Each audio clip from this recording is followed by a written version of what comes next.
is going on? I hope everybody's doing well. Give me 1 second. We're about to get set up here. Oh, we are set up. I'm just switching things up.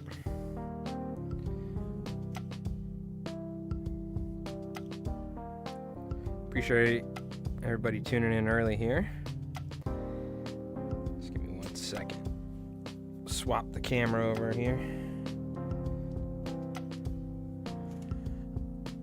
Pop this off and bada bing, bada boom. Yo, Tony, what's going on, man? How you doing?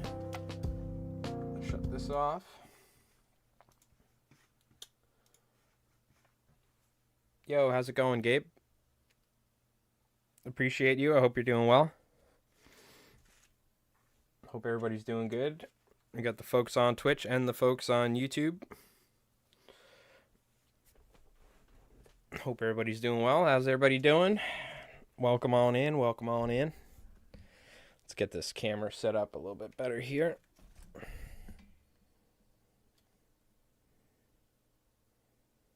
Just going to want to focus on my shirt. We're tying pretty small flies today, so we'll zoom it in. Making a pencil popper. Very cool. Yeah, how's your lure making going? I hope everything's going good with it.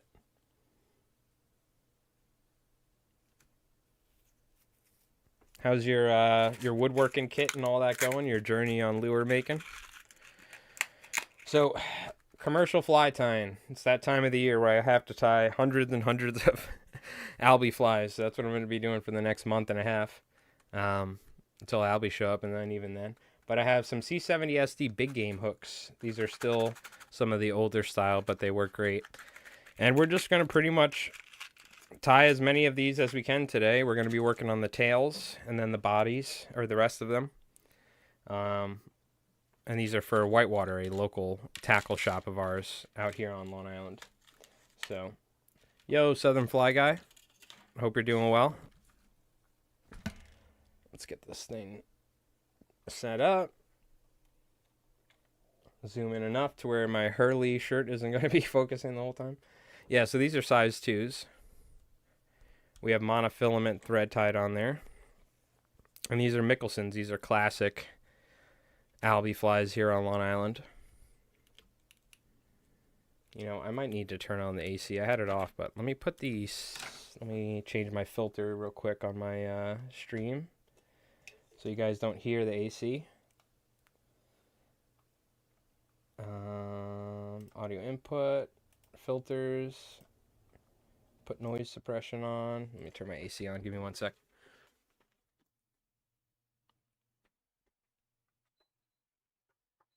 It's getting hot, hot, hot. I made it to a fishing spot and then realized I left my flies in the room. Oh no, you didn't have any flies with you? That's why you gotta have some random flies sitting in your car, just like on the dashboard and stuff, you know what I mean? Hopefully you had one fly on the rod, right? Yeah, I've been there, done that.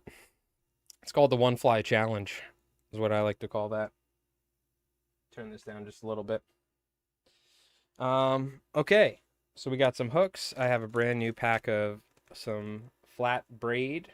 Normally I use Bill's body braid, but I picked this up at Whitewater because I needed some stuff. We're going to be using bucktail. We have our pearl crystal flash that we're using with these, and then we have our flash boo here that we use to wrap the body down. So we're setting the tails up, tying as many tails as I can, and then I'll tie the colorful, the darker color on top and wrap it forward, put eyes, and UV them. I also got 2 new bottles of resin because it's Alby season is coming up, so I'm burning through resin like a crazy person. So I still have 2 spools of monofilament thread. One's full. They didn't have any at the shop, so I'm gonna have to order. I have to order a bunch of stuff online anyway because I have a bunch of stuff for Captain Dixon out in Montauk ordered, so I got to order some hooks, Gamakatsus, because I usually use mustads, but if people request Gamakatsus, I'll use them. They're much more expensive, but they're pretty high quality. They're nice. Hey Paul, how's it going? A question: do you ever weight your flies, either with bead chain heads or lead wire? Oh yes, very much so. Um, Larger flies, we always use lead wire. Here's an example. We have 0.025 diameter or 0.035, I think, diameter. And it's pretty thick lead wire. And what we do is we build a keel on the bottom of the fly on the underside of the hook where we layer strips of lead wire. That's for when we're tying Sadati slammers and things like that, big bunker flies. The other thing is you can use is these dumbbell eyes, which these are probably nickel or something like that. I don't think they're lead. These are the higher quality hairline eyes or the real eyes. These aren't the real eye plus, but so you can use these, tie them on like a clouser style. So I do tie a lot of weighted flies, but it's not, um, you know, it's not my preferred. I don't like fishing with clousers and halves and stuff. When it's very windy, it's a good way to break your fly rod when you slap a clouser up on your 9 weight in like middle of the but clousers and halves and things like that are like one of the most popular flies to fish because they work so well. And then when it comes to larger flies, a lot of times you have to, unless you're tying things like hollow flies with bucktail where it's very light. If you're tying with other types of material like synthetics or a lot of natural material like bucktail, not tied in a manner where it keeps the fly light, you can put lead wire as a keel to help keep the fly balanced, and not only that, but also cast better as well. It's one of the benefits. I'd recognize them all. I had one stuck on my bag and I used, but my 5X tippet broke on a rock. Are you fishing for trout or something? That's what you get for fishing with tippet. Stuff's a scam. No, I'm joking. Fly fishing. Fly fished a peanut and rain bait blitz. Caught nothing but managed to catch 3 fluke on my spinner rod. Oh, nice, Gabe. So what? There was like a little blitz going on. What was it, like cocktail bluefish? I feel like you would have hooked them, right? If they were cocktails. What was pushing them up on the flat? Or what was pushing them up on the beach or something? All right, so we have some bucktail. We tie our bucktail on. Flash, the long piece of Flashaboo that we're going to wrap forward in what makes the Mickelson and separates it from a blonde fly. And then we're going to wrap our Bill's body braid. And then what we do is after, I'm going to build a pile, and then I'm going to put the colorful bucktail on top, wrap it forward, put eyes, and then I'll glue them all in one step is how I do this commercially. So we're kind of just hanging out and chit-chatting today, so if you have any questions, feel free to ask. Blues? Gotcha. I'm surprised you didn't get any blues on the fly. Normally you can't, you got to keep them off of it. But sounds like it's heating up. You got some peanut bunker, some bait moving around. Getting closer to the fall run, that's for sure. All right, I'm going to try and bang these out. So go with a little bit of bucktail.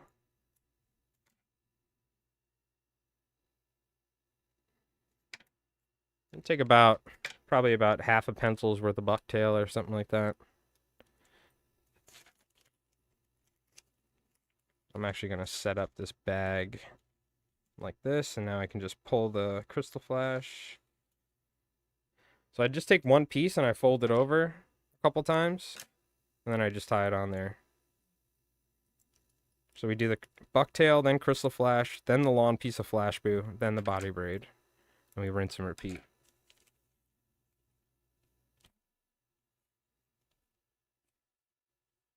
Put that there. Trying to get everything easily within reach. That's one of the ways you can help speed yourself up.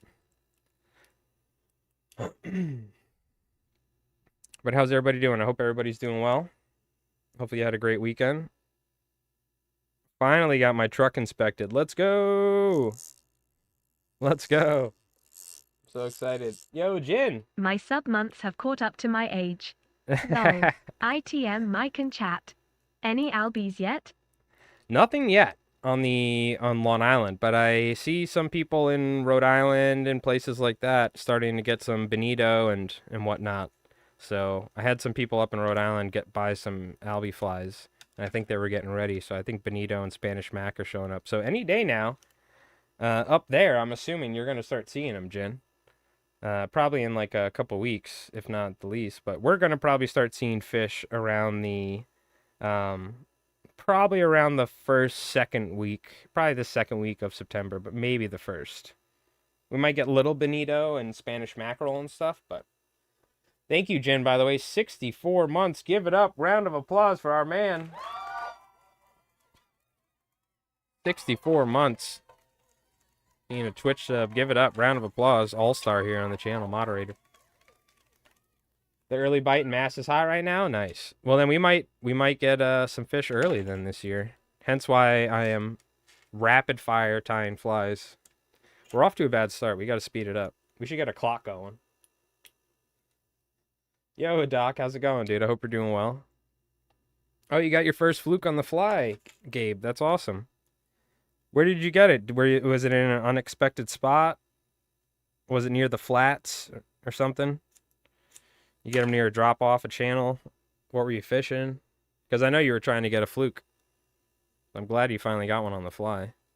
I think the first one I ever caught was in the surf, just like randomly on a pop lip or something. When I was a kid. Because, you know, you can catch fluke on the beach. They come up on the surf on the ocean. Especially on, like, flatter beaches out west on Long Island. But even on the steeper ones here.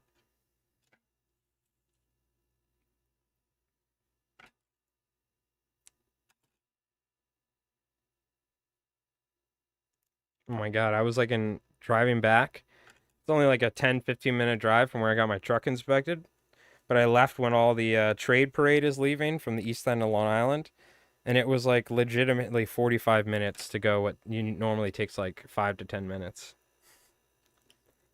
It was a pain. It made me realize why I'm happy that I don't work out there anymore because it is ridiculous. I was like, oh, I can't believe I used to do this every day.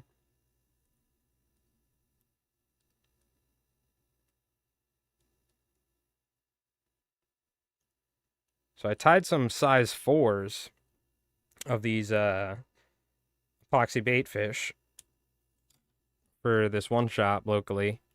But they didn't have any more size 4 hooks locally, so I need to order those. But I tie these in size 2s for this other shop that I tie for locally. Knowing a bowl on the surf. Hey, there you go. That's where I got my first one. That's pretty cool. First time live watcher. Hey, Mazaman, how you doing? I'm interested in your thoughts on etiquette when surf fishing. What is customary distances between anglers, and does etiquette get thrown out the window when there's a blitz is on? So, surf fishing, man, it depends. Here on Long Island, a lot of times people are pretty courteous. It depends where you go. Some of the more popular spots, like Montauk, you might throw that all out the window. I remember being a kid and I had like dudes cursing at me because I let go like a 30-something inch striped bass. And they were like screaming at me. These like dudes from Jersey or Brooklyn or something. But for the most part, I usually try to be as courteous as possible. I'm also fly fishing, so I usually give people room, even if that means that I'm not going to be getting in on a lot of the action. Because when there's people spin fishing, sometimes they go shoulder to shoulder. You know what I mean? And the last thing I want is, especially fly fishing, to like have hook an Alby and the thing goes running off and like runs across a bunch of people's braid or something like that, you know? But I will say that, you know, it depends. Like sometimes you'll be fishing and you don't even talk to a dude that's next to you, or maybe just a little bit here and there because you're standing and fishing for like 3-4 hours. And after a little while, you kind of get a respect and understanding, and you can kind of, if he's hooked on, you can kind of cast over and you can work around each other and stuff like that. But then you also run into personalities where people are just, they think it's like you know, I don't know, like it's a competition or something. And sometimes, it's just best to leave those people alone and walk down the beach a little bit. I will say I always try to be as courteous as possible. I always try to treat people how I expect to be treated. That's just in life general. But some people don't follow that. For the most part, most people who are very serious about fishing out here, and you'll see people over time, especially if you go to a certain spot. A lot of times you'll build up a rapport, with some people. Even as me as a fly fisherman, which usually, there's like little clicks. You know what I mean? The fly guys stick to themselves. Uh, I don't know. It's like an interesting dichotomy when it comes to fishing around other people. One of the reasons why I specifically don't go to very popular spots and fish around other people if I can. A lot of times I'll go out of the way to other places and stuff like that. I also bought a boat because of it, but this year I might be fishing from the rocks. We'll see. That's always fun, you know what I mean? Like, 'cause it depends. You never know who you're gonna run into out there. You'll be hooked onto a fish running up the rocks, and people don't even pull their line out of the water that are bait fishing, you know. But a lot of times people like, go out of their way to help you and stuff too. So I always smile when I see people like, hey, how's it going? You know, just try to be nice. That being said, yeah, um, it's up to you whether or not you want to force your way into the blitz and catch some fish if you really want to. You know what I mean? Because you can kind of people will just work their way in there and kind of push other people out of the way. You know what I mean? Which is, in my opinion, not very nice. But people will do it. They'll do whatever they can to catch a fish. So.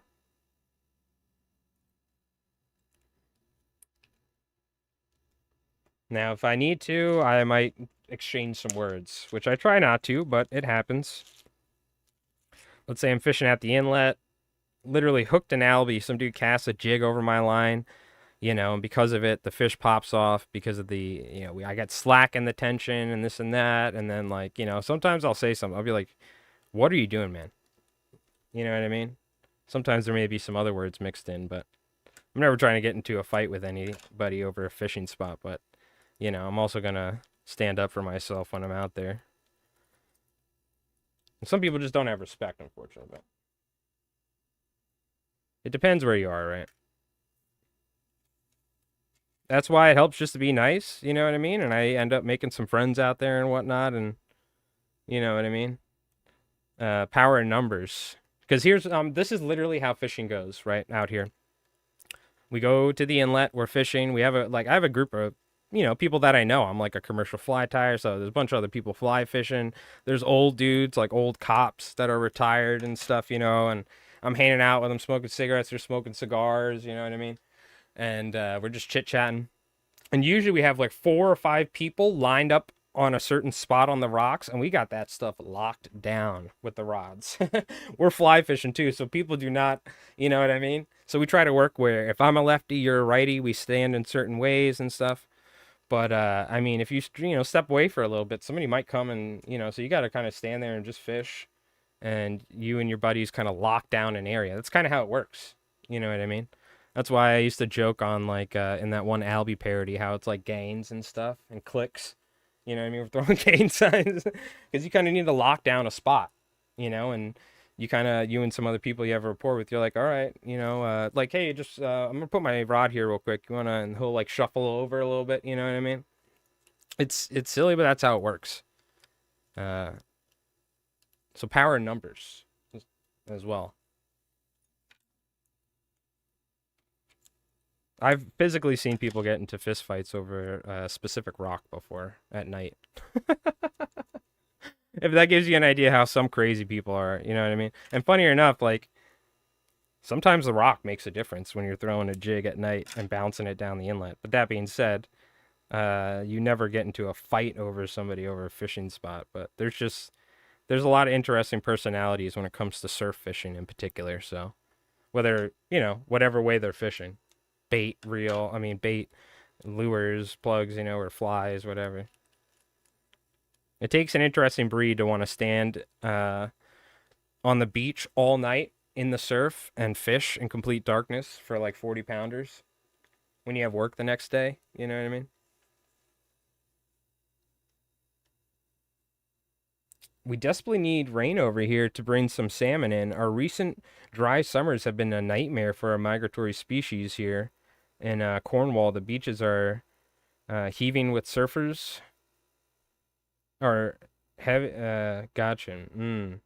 Yeah, we've recently had a lot of rain. There's a tropical storm coming up its way, which has probably been pretty good because it was pretty hot. But Yeah, we were talking about this last time as like a saltwater fly fisherman. I don't even think about this a lot of times, like living on a river. You know what I mean? Like water levels, temperatures have such a huge impact on the survivability of certain species of fish. So I'm glad that we don't have to deal with that, but I'm sure it's probably a big issue when it comes to trout, salmon fisheries, and stuff like that.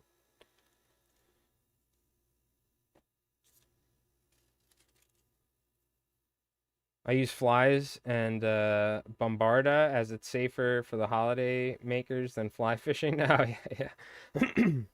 Yeah, one of the spots that we fish quite regularly, people just walk around. There's campers and stuff. It's a pretty busy camping spot, and you have to keep your head on a swivel because if you're fly fishing, it's your responsibility not to hook somebody in the head. Because believe it or not, you would think common sense would dictate, you see somebody with a fishing rod and they're wildly flailing it around. Because if you don't know what it looks like, you know what I mean? They're like, you're whipping this thing around. You would think you would like keep caution, right? As like common sense. But I've had people physically walk like completely right behind me, right as I'm fly casting. So it's over time, like being a kid, I've just learned that you have to just keep your head in a swivel. So, and sometimes it makes it almost unfishable. You know what I mean? People will park their trucks like right behind where you're standing on the rocks on these inlets. So then you just got to smack their truck with a fly. That's when you put on the weighted fly, Paul. That's when you put on the dumbbell eyes. You go for the extra large 4-rod half and half, and you whip that son of a bitch back and you put it right through their windshield. No, don't do that. Don't do that. But I know people that wouldn't hesitate to throw a surf candy at someone's brand new Chevy truck if they parked right behind us. So I'm telling you, dude, it's the wild, wild west out there. So I just try and be nice to people, you know what I mean? And if somebody wants to be a jerk back, that's fine. But generally, if you're nice, people that they like walk down the inlet with a tough guy attitude. If you just, you're nice and you just smile and say hello, like, hey, how's it going? A lot of times they'll talk back. So people put on this like demeanor a lot of times, especially when fishing. I don't know what it is. It's just like this. I don't know. Maybe it's the caveman side of us coming out when we pick up a surf rod. Like territorial. If anybody lives in the Northeast and surf fishes for striped bass, like chime in on the chat. You know what I'm talking about, right? I know Jen if you just live out here, you fish your whole life, it's you know about it, but it's not that bad, but exactly, and people are far more quieter on sand than pebbles. Yes, of course. You know what and I used to love it because people would get so interested, and a lot of times they do. They're like, "Oh, what are you doing?" You know what I mean? Like these ladies are walking by and they're just interested in what we're doing because it looks pretty cool. But they'll stand like somehow they don't even know where the worst spot to stand is, but they just stand there intuitively, like on my casting arm, like right behind me. So I have to be like, it's just funny because like everybody does it. So I just asked them to like move over a little bit, and they can, but I put them on the safe side of my casting if there's wind and stuff. And then they could sit there and watch me cast as much as they want. Some people will come up and like just start taking photos and stuff. You're cooked. You're cooked. You're cooked. What are you saying? I'm cooked? What do you want? Should I retire? Choke and stroke? Cool. Fuck. Yeah. Thank you, Choke and Stroke. Appreciate that. We got the 12 months. Give it up. 12 months of support on Twitch. Give it up for Choke and Stroke. Appreciate that, my friend. Very kind to you.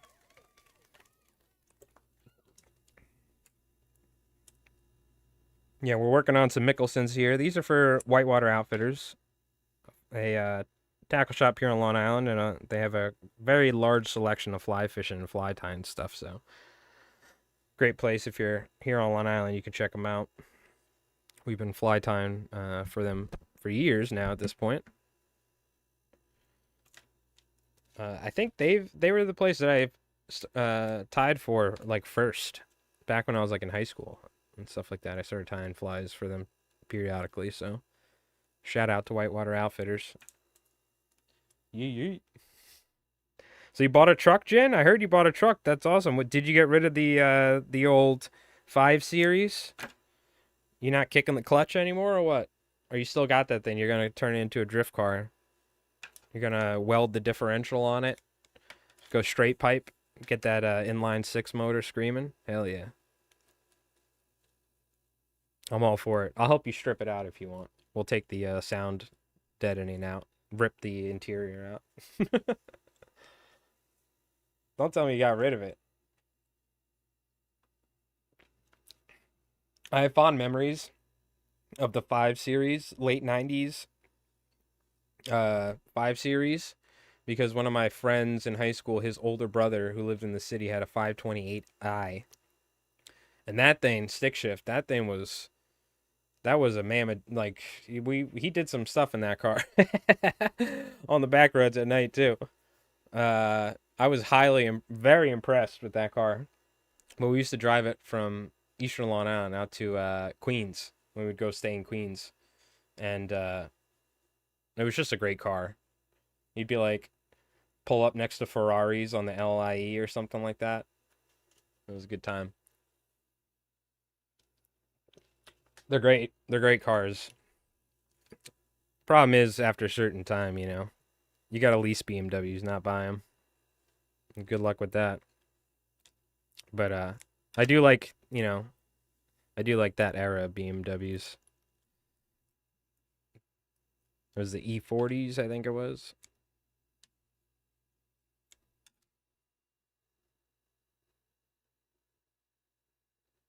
Hey, thank you, Verl. I don't know. I'm assuming you're congratulating on my affiliate of anniversary or something. I saw Twitch popped it up. Thank you, my friend. Thank you.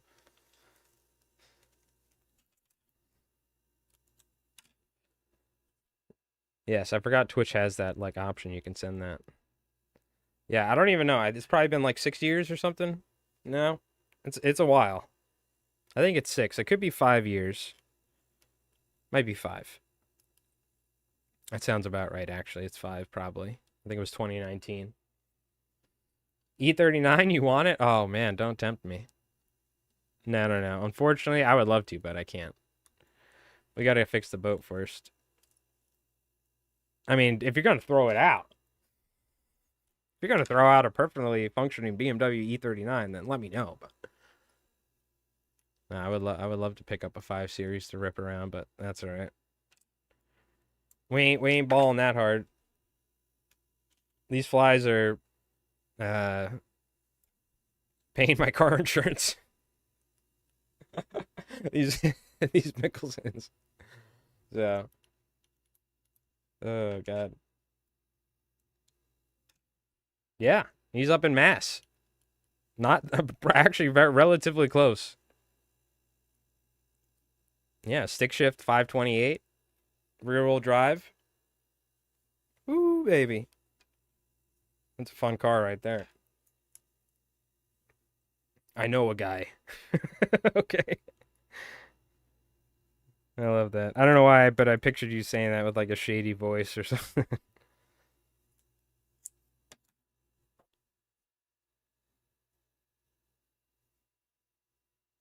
Yeah, so I mean, these are really super simple flies.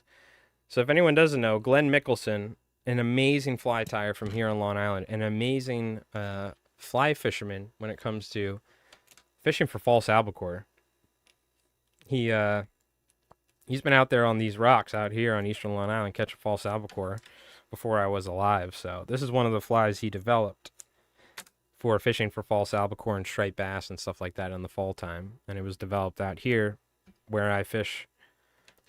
So it's pretty cool. This fly has a lot of connection to like pretty much the bay that I live near. You know what I mean? It's a lot of history behind it. So it's one of my favorite flies to tie. But hey, Gabe, have a nice night, man. All right, appreciate you tuning in.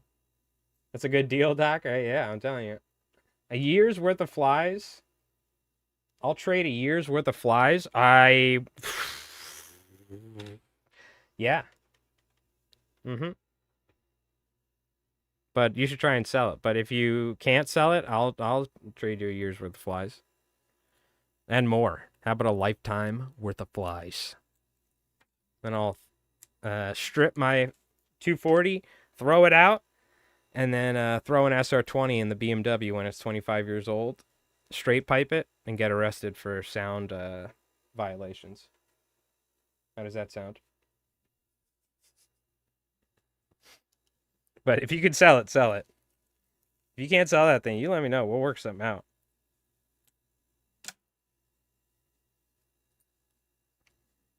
It actually might be 25 years old now, right? My truck, next year, my truck's going to be 25 years old, so we should throw like a 458 big block in it. You know what I mean? Because at that point, you don't need to pass emissions.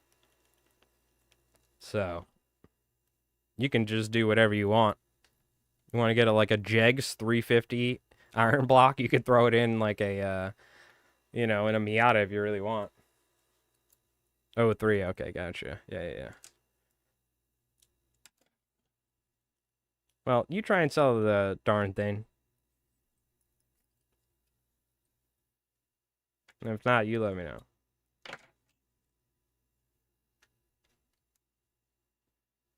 But thankfully, my truck is on the road, inspected, good to go. Next up, pricing out the trailer and fixing up my boat trailer.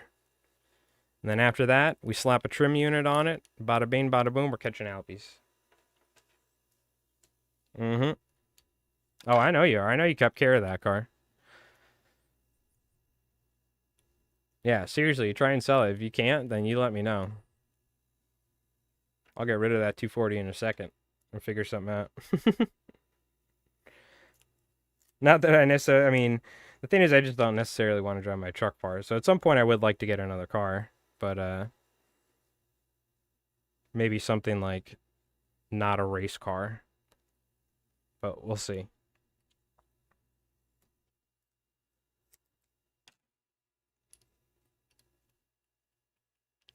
Fixing that boat up is top priority, or at least I got to get the trailer fixed up and stuff. There's a good chance if it's like more than $500 to, for the U-bolts, for the leaf springs and stuff like that, just preventative maintenance, just changing everything, which it very well might. I'm just gonna look for like a tandem axle, because mine's a single axle, and the problem with single axle is if you lose a wheel, like a hub, a wheel bearing blows out and your trailer wheel flies off, which is it happens more than you think when trailering boats, especially a lot. What do you call it? If anything, God forbid, happens, like a wheel goes flat, then you're kind of screwed. You know what I mean? And it's pretty dangerous. Like the whole thing could flip over and stuff. So tandem axle just means that if something goes wrong, you can at least get home with 3 wheels instead of just one, essentially. So that's a pretty big upgrade, and it's really worth it, even though I don't go far. So we'll see. If not, single axle's fine. I literally drive like a quarter of a mile around the corner to launch my boat. I'm lucky. New fishing mobile 2000 Tundra in Barcelona red. Nice. 70,000 miles. Hell yeah, dude. Hell yeah. Throw a kayak on that thing. Take it on the beach. You can do all sorts of stuff. Tow a boat, potentially. One day. Everybody's like, oh man, my truck. I want to go fishing. You're like, yeah, I got a truck. Let's go. Yeah, I'm excited. I mean, it's gonna take a little while, but I'm slowly fixing up my my setup, my boat. So my truck working is a good thing.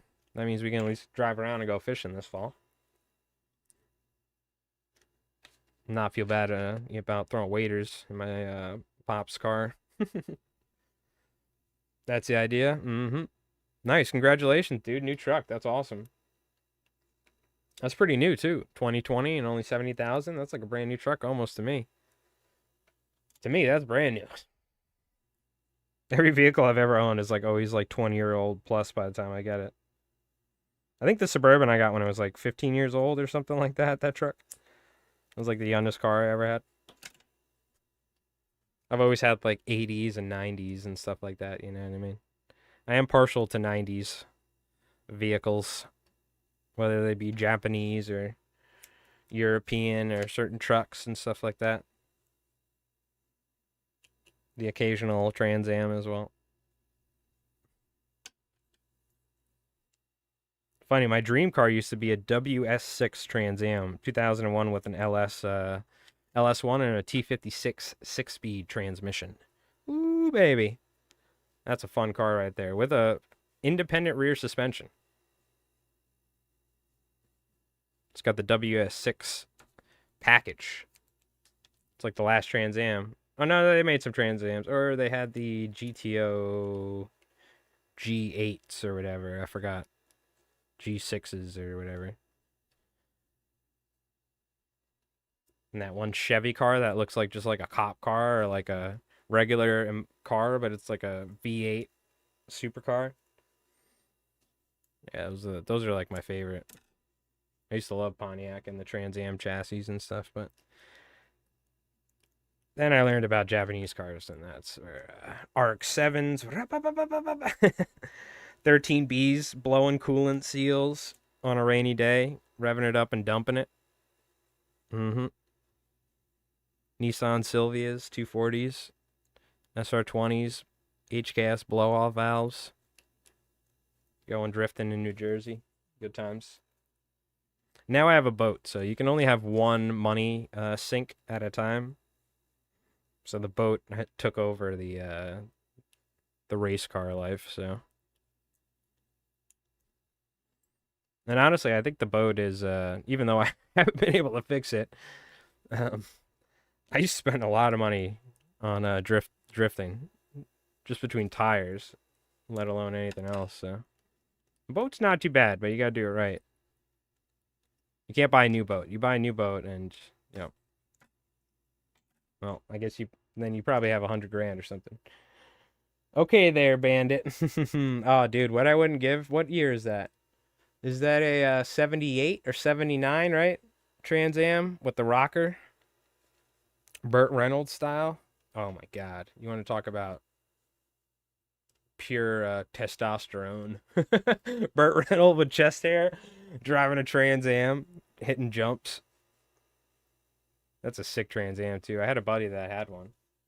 Or no, not a buddy, but yeah, he was a cool dude. It was a ex-girlfriend's sister's husband. Nice car though.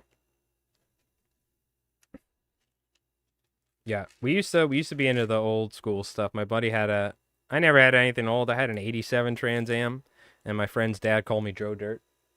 So, yep. But my buddy had a 71. God, what's the name of that Pontiac? Not the GTO. Oh, the Le Mans. He had a Pontiac Le Mans. That was a sick, and it was blue with the white racing stripes on it. And there's a dirt road, and we had Japanese cars and stuff like RX-7s, and he had that, and we were kind of getting into drifting. So I don't know, this is stuff you do when you're in high school, like an idiot. He took that thing, and they were paving this road, so it was a dirt road. So he's like, I'm gonna go and get like sideways on it and try and like what's technically called manji drifting, where you essentially drift down a straight. This is what you do on the track, by the way, not on the street. So he was trying to fool around. He hit a fire hydrant with this Le Mans. 1970, 71 Le Mans, 350. Small block. 4-barrel Rochester or something on there probably, or a Holly. Automatic too, so boo. You know what I mean? But we didn't know better back then. He hits a fire hydrant. His bumper didn't even get dented. The fire hydrant went like 100 feet down the road and like flew and like cemented itself into the dirt. You know what I mean? Like a missile or something like that. So apparently, I wasn't there, first off. This is what I heard. And him and his buddy, they like apparently scrambled to get the fire hydrant in the back of their trunk and then drive off before the cops got called or something. But he showed us the car, and there was not a single piece of damage on it.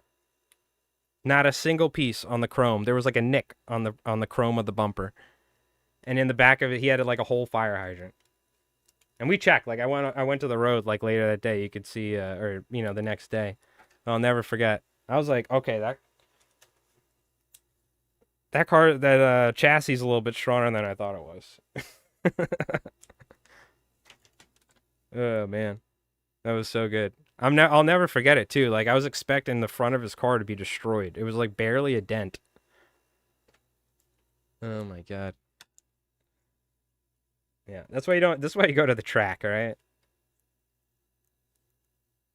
So that guy doesn't even live around here right now, so it's all good. Like FBI breaks my door down. We've been searching for that fire hydrant for years. I don't know why they took it. Like you don't take the fire hydrant, you just leave, right? I remember that's the other thing. I forgot. Me and my buddy Rev, we were like, "Why did you take the fire hydrant?" They're like, "We had a." We're like, "What are you hiding the evidence, bro? Like you're incriminating yourself even more by having the fire hydrant." Oh god. Sorry, I'm just reminiscing on the olden days when we started talking about cars. Me and all my friends, just like as you do in high school, you know what I mean? We all had like our version of our souped up car or whatever. All right, we'll focus back on fly tying here. How many of these tails we got done, by the way? So you can see what we're doing. We're just tying our bucktail, putting our Bill's body braid, flash, and our long piece of flash boot wrap forward. So,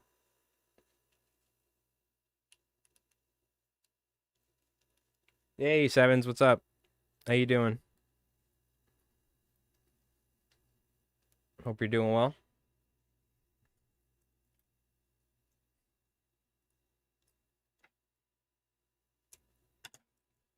Yeah, so I have these Mickelsons, and I'm probably gonna tie some Alby hose. Um, I'm saying it that way because I'm almost certain YouTube will demonetize me if I say the actual name.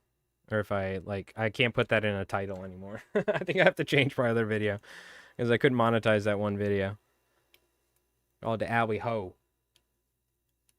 Um, what do you call it? I got to tie some of those with the hot glue gun, and I got to tie some surf candies. This is for the local fly shop, so we'll start off with some epoxy baitfish because these are very popular here on the island.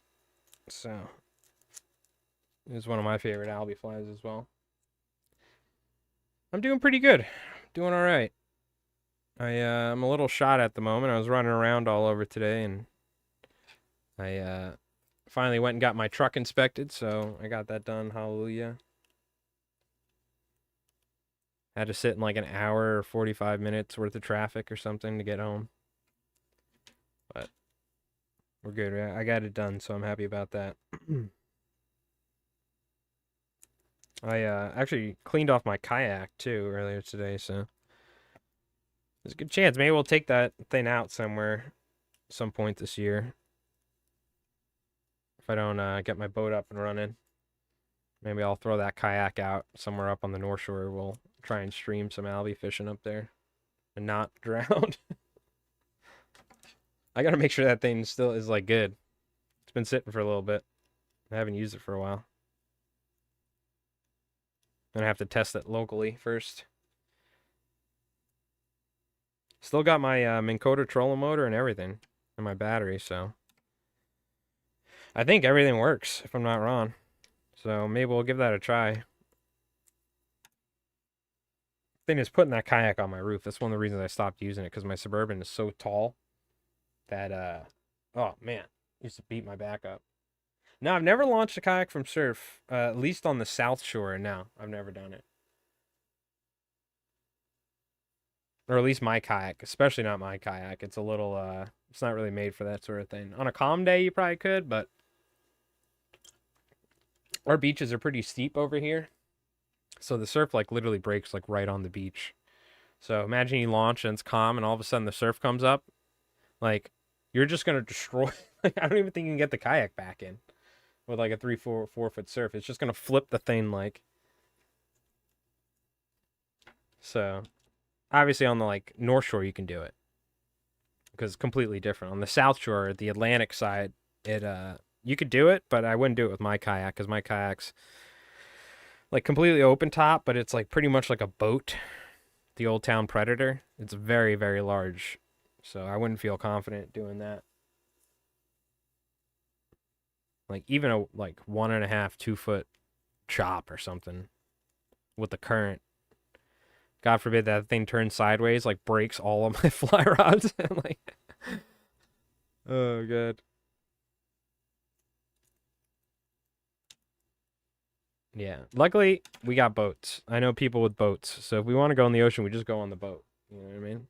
Just whip out the old Hughes with my buddy Jeff, or the Parker with AC, or hopefully my Steiger. But yeah, when I kayak, I usually go in the bay. On the North Shore, though, you can go out into the Sound. You can launch from the beach. And that's very good. I would like to try and do that this year. We'll see. Maybe we'll do that. Maybe we'll go with somebody that can help me take this damn thing off my roof because it's so it's like 100-something pounds. It's a huge kayak. 13-foot long. You could stand up on it while it's like blowing like a hurricane. It's crazy. It's very stable kayak, but it's just very cumbersome to pick up alone.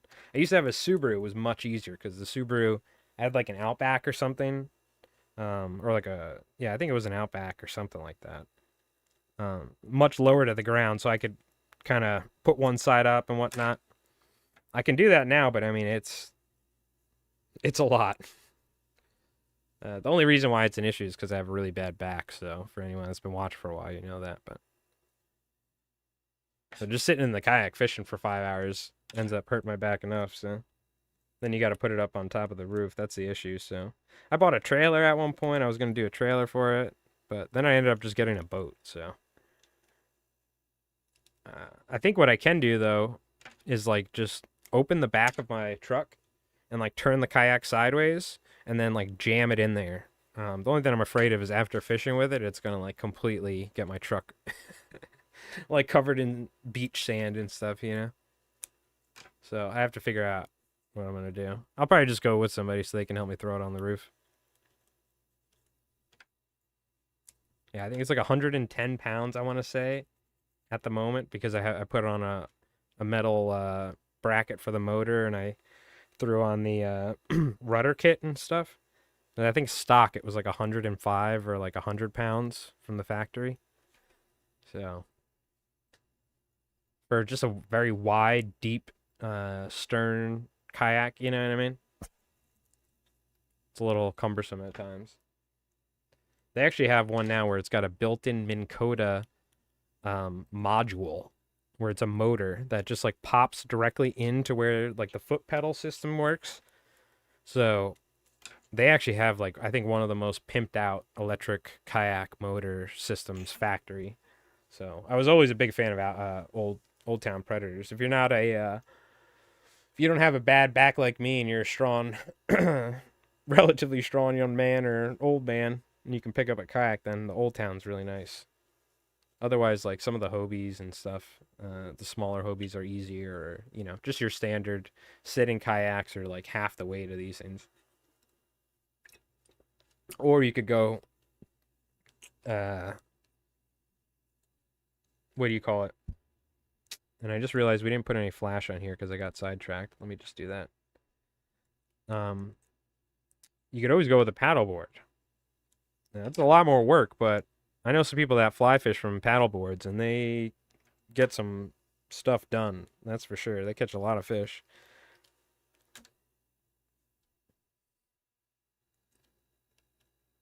I don't know if it's as viable for certain fishing situations, but still very good. Like, I think you can go paddleboard in quite a lot of places. I don't know if I would want to be paddleboarding, like up on the North Shore in some of these spots where it gets pretty crazy with the current and the waves and stuff, but that's where something like an Old Town Predator really comes into play because it's very hard to flip that kayak. Like, you can stand up while you're out there. Like, you'll see if we do take that thing up to the North Shore in the fall, I'm going to be standing up the whole time fishing for Albies while we're out in the Sound. So it's a very, very stable kayak. That's why I say it's almost like a boat. It really almost feels like a boat. I think they even made a version with like a flat stern on the back where you can slap a thing on it, but because I had to build like a whole custom motor kit for it. Like modified a Minn Kota, I welded up, TIG welded a aluminum bracket and stuff like that and ran a rudder system and yeah, I used to have a 15-foot two-person Coleman Ram, the Ram 15 it was called. Like old school kayak from like the 80s and stuff. Really nice. That classic like red Coleman color. And that thing was even like I think 60 or 70 pounds. You know what I mean? And I could even do that solo. But I was younger too. I was in my 20s, so even though I had a bad back then too, I was a lot more forgiving. The problem is that it was 15 foot long, right? So it was very hard to like. It's not like those aluminum ones, you know. You can put those aluminum canoes on your head and like walk around, but then you'll just like hit a tree, you know, like that classic summer camp movie theme or something of people walking with canoes. You can't really do that with the other one. You have to like drag. I used to drag the Coleman through the woods. You can get wheels and stuff too, but I don't know. Those wheels, I've had mixed results with those kayak wheel things. You know what I mean? Um, every time I've always had them, like it never worked good. We got that originally for the Coleman canoe because we used to park and walk like a mile and a half, me and my friend, with the canoe. We used to drag it. It was so bad. And then I got the wheels. And even then, it's like you're going through the woods. You're like going over like sticks and stuff, and the thing's popping off constantly. So I don't know. I've had mixed results with those wheels, but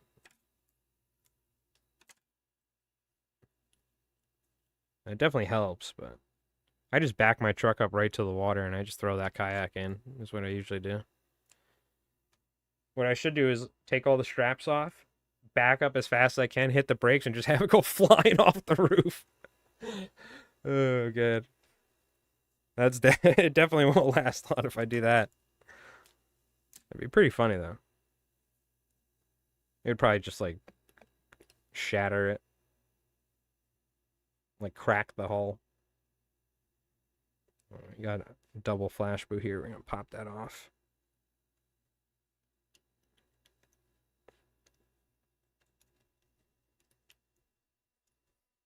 I will say that after like just working on boats every day and like out on the water, you know, and shellfish and this and that, and having a boat, like and having a fish from shore this year, it sucked. I really miss my boat. I feel like we would have done a lot better if I could have just, you know, 5 minutes be on the other side of the bay. But so I'm working towards it. That's what we're doing right now. This is boat money right here. These flies. So I'm gonna fix that trailer next. The truck, check. We're good. That's one. There were three things: the truck we had to fix, get it on the road. The trailer is next, and then the trim unit. We're just gonna go with the used trim unit.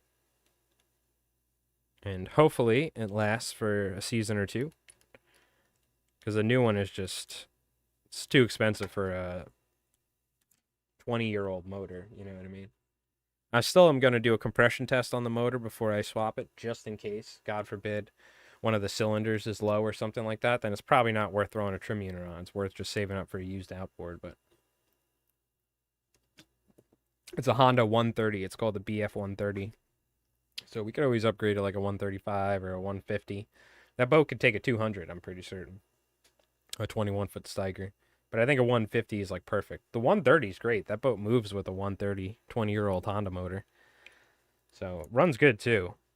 So I'm hoping that motor is going to be good for a while because that's really, you want to talk about expensive, is outboards. Brand new outboards are not cheap. They're also very hard to find. So I'm almost certain, crossing my fingers, knock on wood, that motor is going to be good for years. So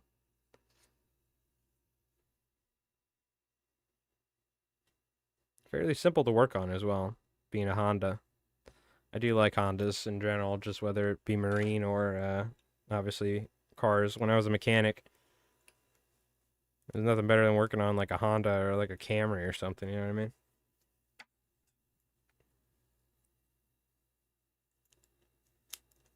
It was just pretty intuitive, you know, it's not like crazy amounts of special tools needed and stuff like that.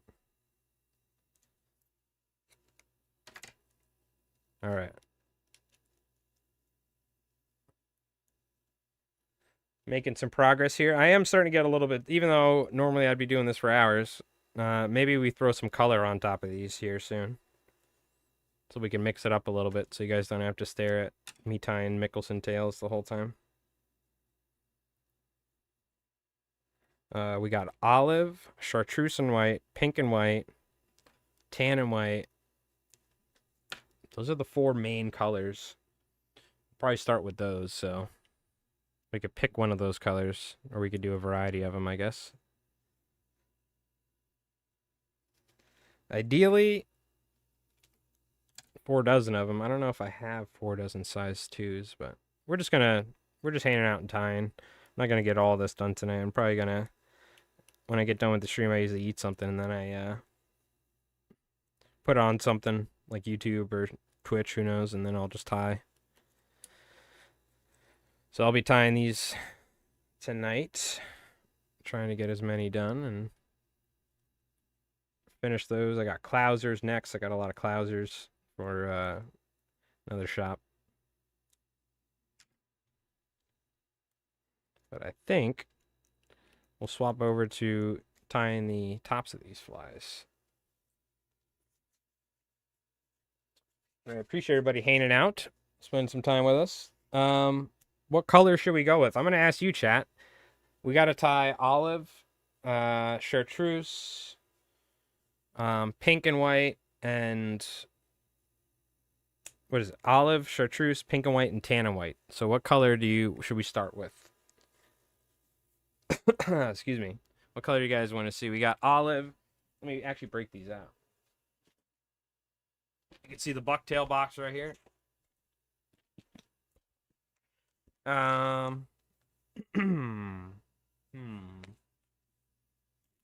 What color? What bucktail for which? Luckily, they're Mickelsons. They don't need to be too long. Let's see. There's some tan we could possibly use. What color chartreuse? Do we want a darker or lighter chartreuse? I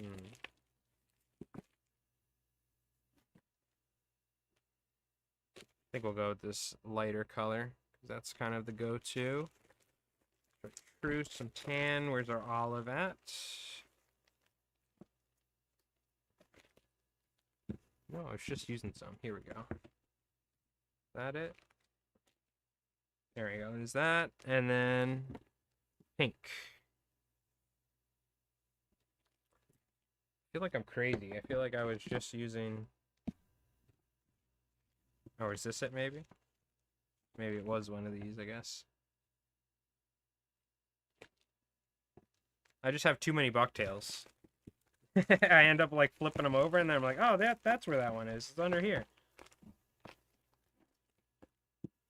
Pink one do I want to use? I actually kind of like this pink. But we can go with something more fluorescent, I guess. It's a little bit brighter. Pink and white? All right. Hell yeah. I like the way you think, Doc and Craggerroll.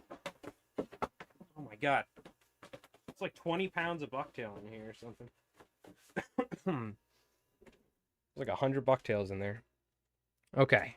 Some pink. Let's do that. Do we have eyes for these? Let's grab some eyes. So these are size 2s. I think we're going to be using these. Now, I don't know what size these are.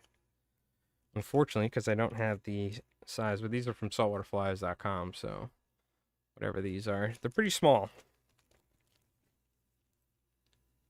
Usually for the Mickelsons, I like going with a little bit smaller. For things like surf candies, I'll actually go with pretty large eyes. Because I don't know, I feel like it just accents the fly so much better a lot of times. But let's put this away. Just kind of clean up a little bit. Yeah, if you've been watching my stuff for a while, you know me, pink and white is probably my favorite false albacore color.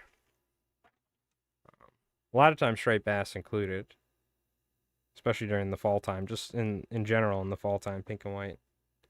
So, we don't need much. I usually like having the white be a little bit more dominant than the pink or the olive or something.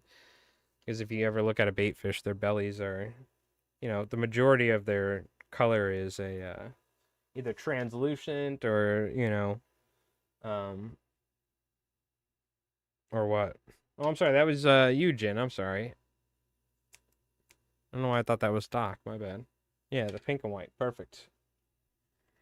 Jin's over here like, what the hell? So what have you been up to, Jin, other than getting a new truck? You been doing any fly tying or any fishing? I think you said you've been working a lot, right? Well, you got a new truck. You're going to have to test it out, go fishing soon.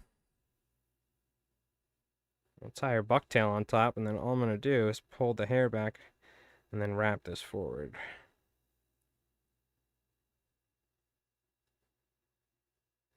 It's a fine line of putting pressure on there to keep it in place and like breaking it, but you'll get the feel of it. You almost like you want to pull it hard enough to where it almost like stretches the flash boom, but not that hard. If you ever played with flash boom, you know you can like stretch it and manipulate it. But so I like to pull pretty tight and keep it pretty level. Then we go with a little bit of super glue just to keep the whole thing intact no matter what. Sometimes it takes me a little while to get around to gluing, and I'm tying batches and stuff, and I don't want these things to, when you're picking them up to glue them, to like get stuck on each other. And that also helps ensure these eyes are gonna not lift off and move around when we glue them. So I always like to put a little bit of super glue on there, and that helps with these eyes when it comes to not having them come off. So all right, tie some pinks.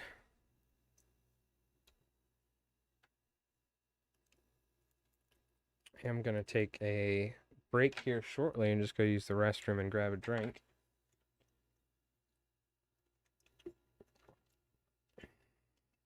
Open up a claw, but I'll grab a water.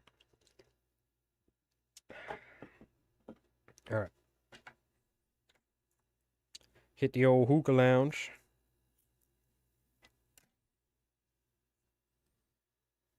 So I always take out, grab it by the tips here, and depending on how short you don't want the hair to be. No matter what, we don't want the hair to be shorter than this, because when we wrap it forward, they can pop out. We just want to make it clean for when we're gluing it, so it's looks nicer and it's easier, struggling less. So you can taper it and get those smaller hairs out of there. Like working at an awkward angle. Let's move this. So by the way, if we leave it like this right now, what do we have? We have a Joe Brooks blonde fly.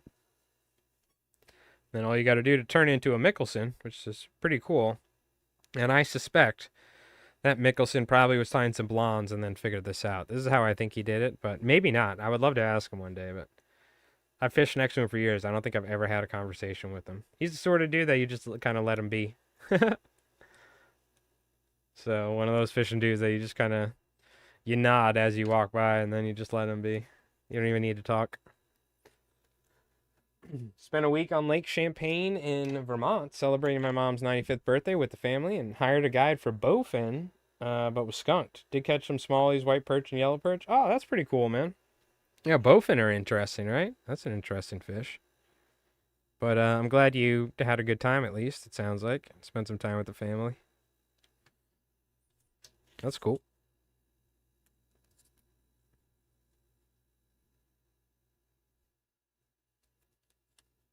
Some perch. Some smallies. Mm-hmm. Don't think I've ever caught a smallmouth because we don't have them around here, so. One day, I'm gonna go travel, do some fishing upstate or something. Probably find them somewhere. All right, let me take a quick break. I'm just gonna go use the restroom real quick, grab a water, and we'll keep tying some pinks here, some pink and white Mickelsons. Then we'll probably switch it up. Maybe tie some chartreuse ones or something like that, and then maybe, who knows, maybe we'll do something else. But we're gonna be working on these for a little bit, so don't go nowhere. We still have quite a lot more fly tying to do for tonight, and some more chatting. So I'll play the Alby highlight to give you an idea of what we're gonna be fishing for here shortly. So in the next few weeks, but thank you for everybody tuning in, and I'm just gonna go stretch my legs real quick, use the restroom, and I'll be back in just a moment.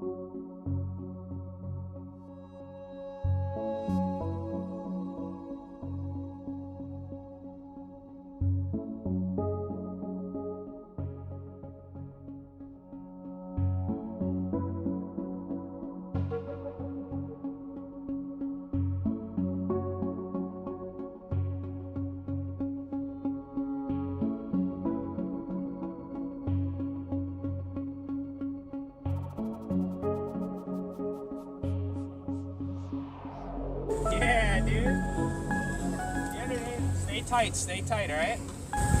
Yep, keep it tight. Yeah, dude. Yeah, Aiden. Knuckle buster. Are you good? You need me to do anything? Yeah, I might need a ride. Yes. Okay. Hold on, I'm gonna turn now. I'm gonna try and get on the bow. Yeah, get on the bow. All right, you're doing good. Keep doing your thing. I'm gonna move us away.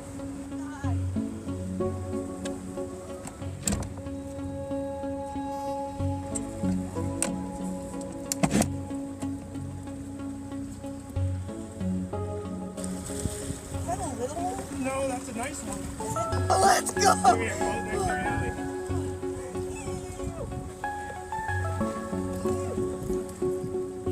Good job. That's sick.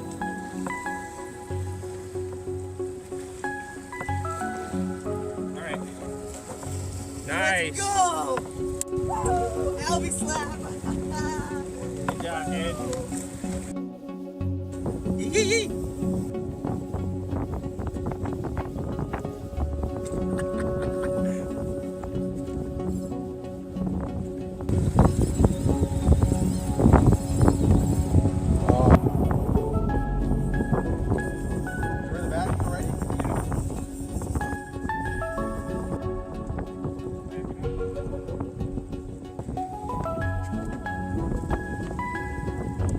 Looking down the barrel of a 12 gauge little toonie, bro. On the Albacore too.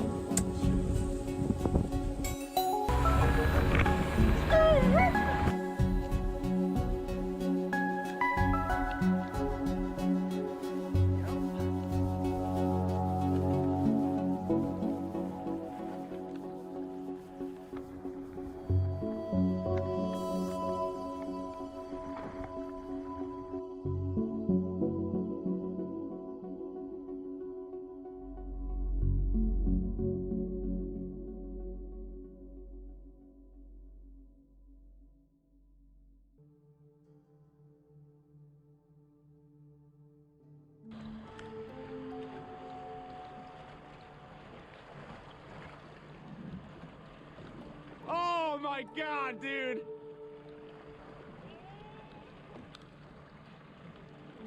What the fuck?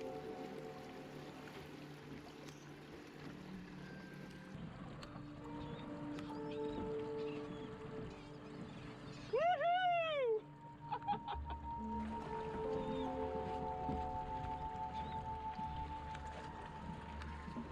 Oh my God!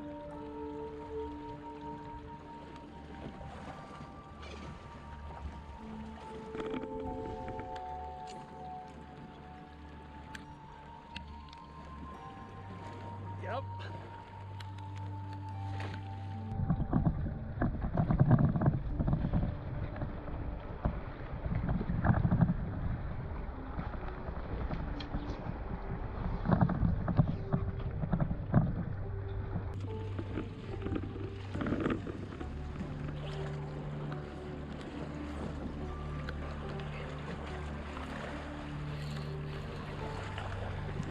Oh my God!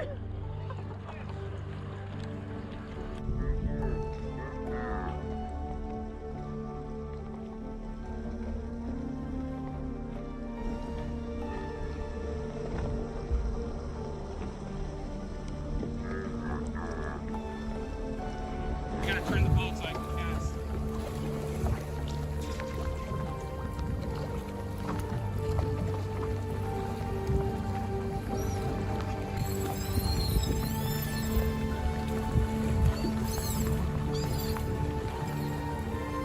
Oh my God, dude!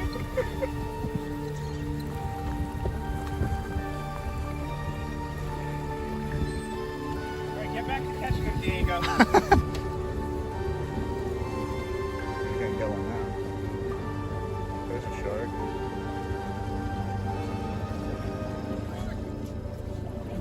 Frigates.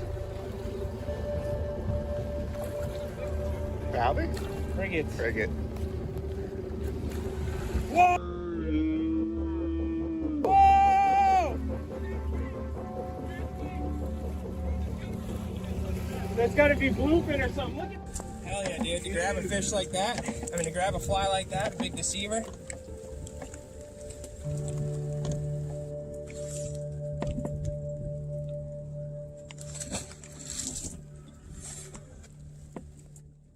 Alby's in the rain on the half beaks, baby. Greenbacks.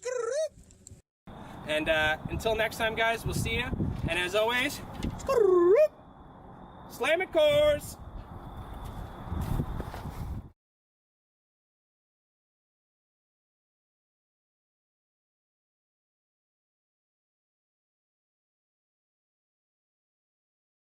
All right, we are back. It's nice every once in a while. Stretch the old legs while we're sitting down and fly tying. It's the beauty of working from home. Okay, give me 1 second here. So, let's keep tying. We got some more pink and white Mickelsons to tie here. Again, appreciate everybody spending some time with us on this Monday night. If any of you folks are new here from YouTube or Twitch, feel free to join the Discord, either in the description down below, or you can type !Discord if you're on Twitch. I have Nightbot set up on YouTube, but I need to set up all the commands. So I have to swap commands over. It's kind of annoying. Unfortunately, I couldn't cross set it up, but okay. So let's keep tying these. Yeah, I'll be looking at size 2s and C70s and bucktail probably for the next day or two. I'll be working on these. Normally on Tuesdays we play D&D, but I think some of our players are sick. One of them has COVID or something apparently, so just be safe, obviously. We're not he's not coming, but I think we're going to be playing some Magic Commander. That's what we're going to be doing, because we haven't played that in a while, so we got some of our players into it for those nights that not everybody's there.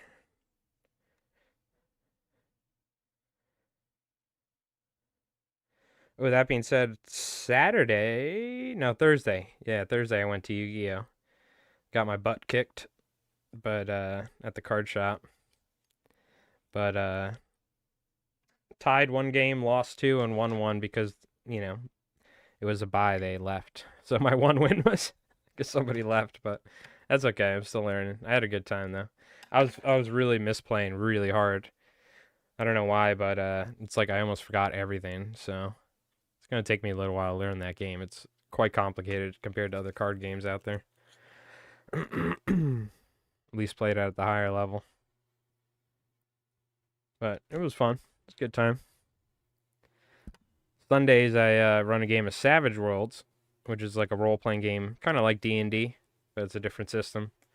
And it's a pirate setting, so they got ambushed by like a giant octopus and octopus people. I fought them. But it's a good time. We get together, we eat some pizza and stuff, and drink some beers, so we have some fun, but it's always funny. They always throw me off guard with what they're going to do. All right. We'll tie 3 more pink and whites, and then we'll swap it up. We'll probably go with some chartreuse or something. And we'll finish up the tails we got. That's what we'll do. We'll tie all these up, the ones that we prepped earlier.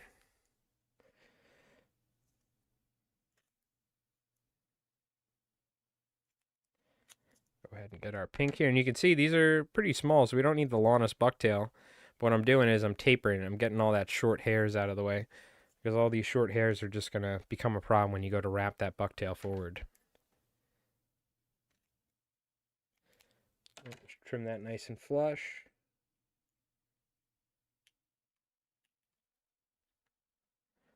You know what? It's a little bit shorter. I'm going to take just a little bit longer bucktail just to even that out right there. Probably would want to tie that first. I usually go with the longer stuff first and then the shorter stuff, but we're wrapping on top of here. It's not a big deal. Go ahead and throw this right on top. Kind of even out that side a little bit. Now we can wrap forward.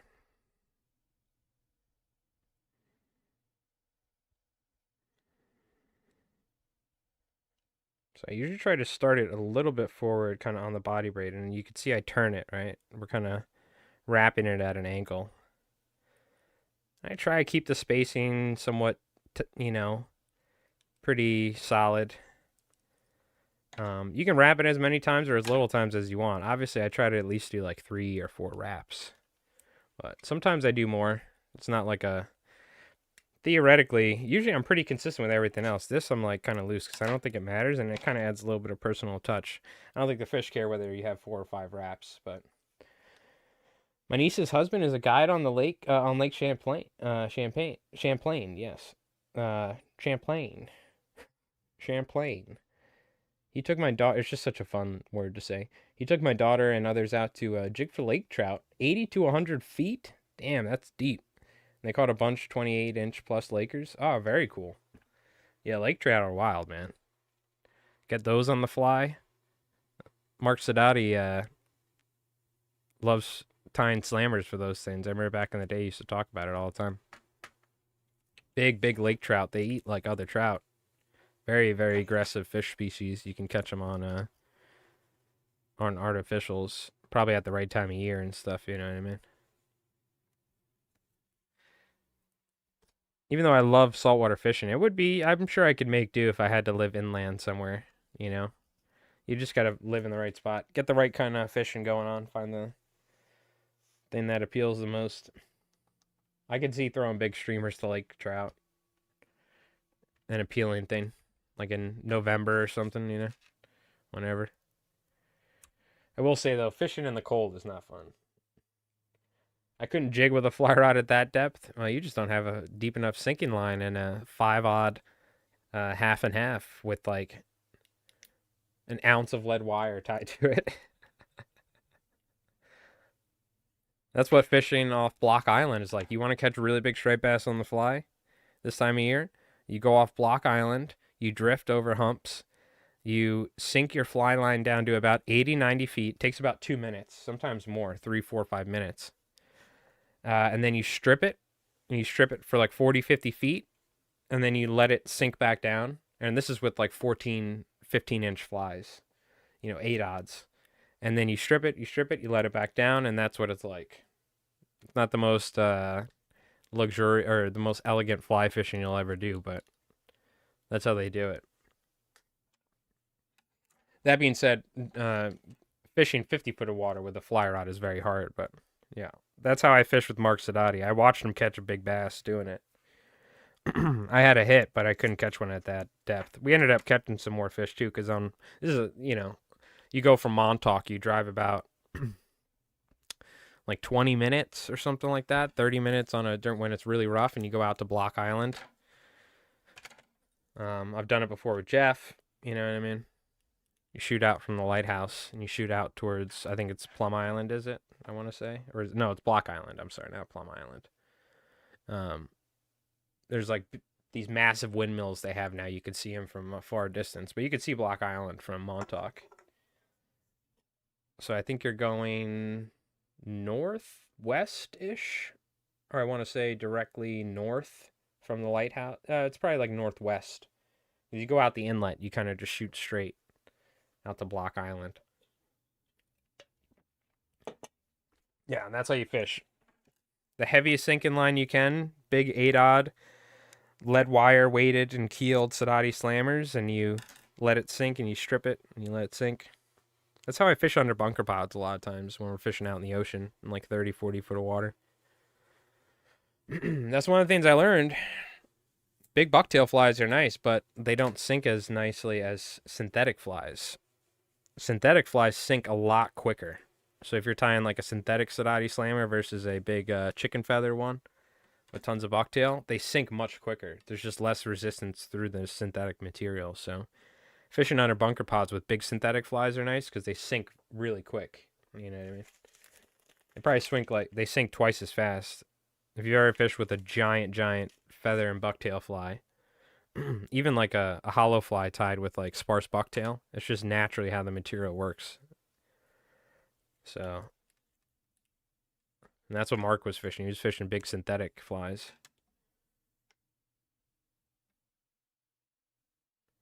Yeah, there you go. Tie on a 5-ounce sinker. Well, okay, now you're really talking. If you really want to do it, this is coming from somebody who's put bunker oil on his shark flies, which I thought was dirty. But putting a 5-ounce sinker, now you're really jigging.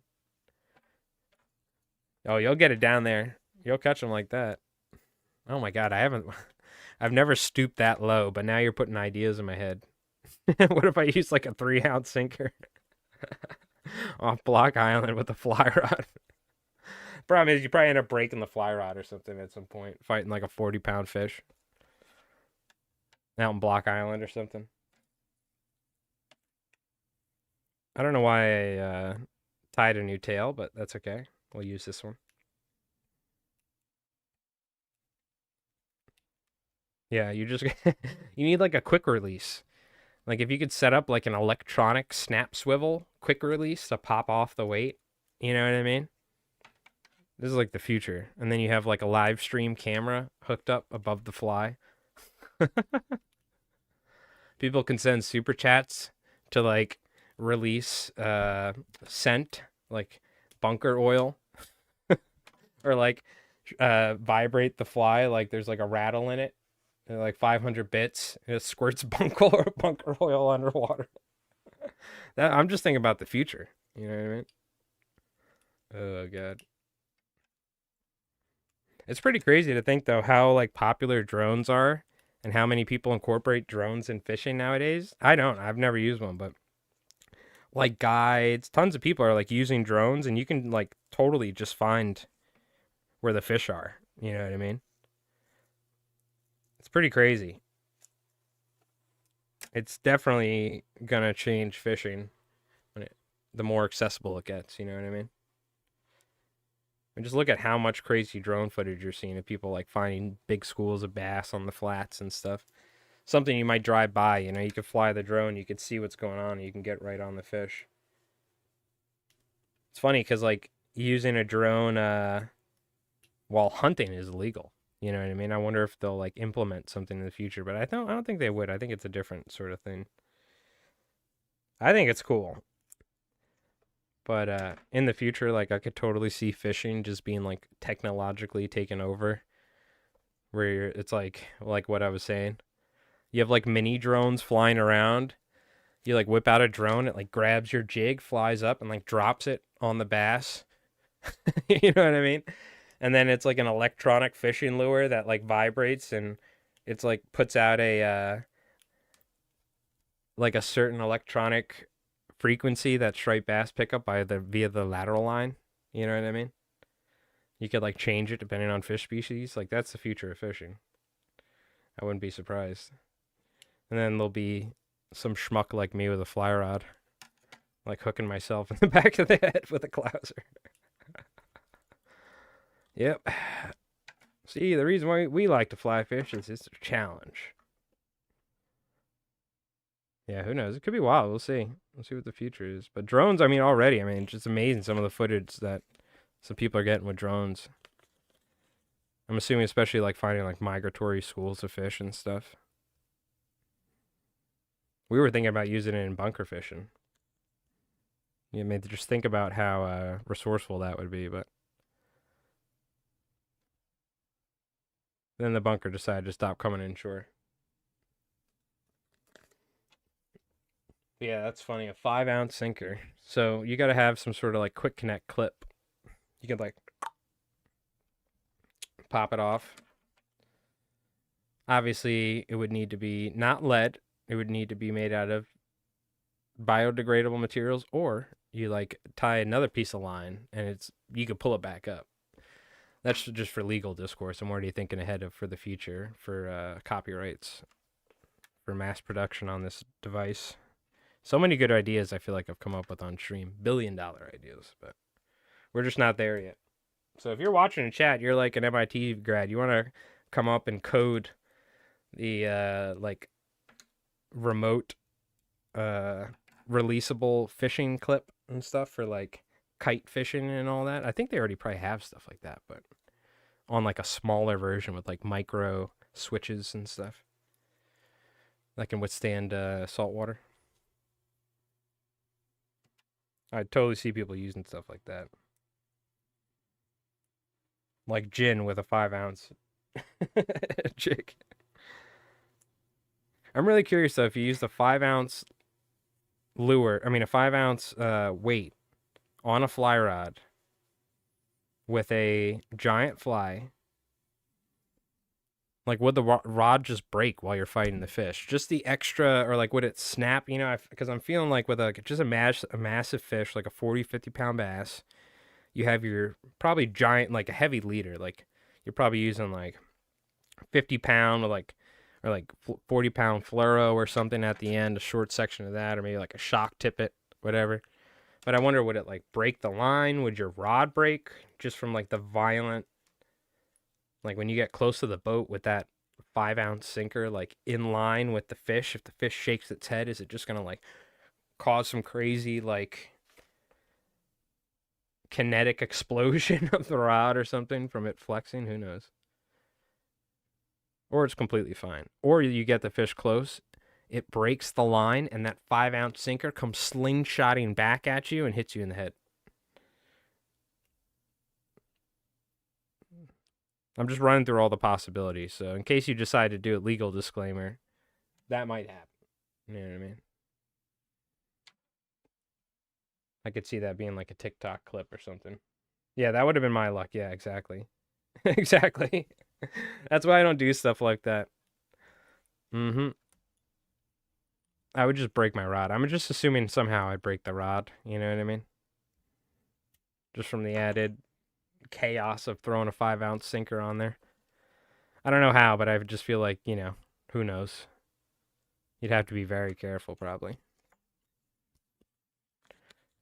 But this is why you watch the stream, right?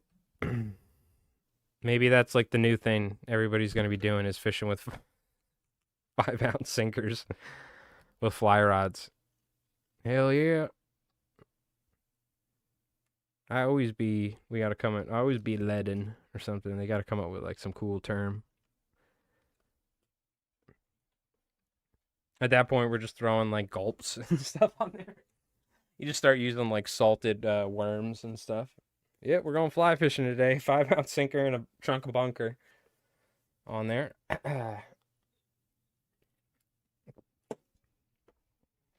Yeah, we're fly fishing. Yeah.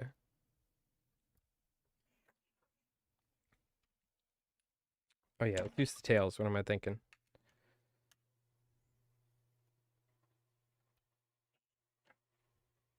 Yeah, it's been a little bit since I streamed, a couple days, so I wanted to we haven't streamed on a Monday for a little while. I finally got my car inspected, so I just wanted to hop on for a little bit, tie some flies, chit chat with you folks. Probably just gonna chill out later and, like I said, work on these things.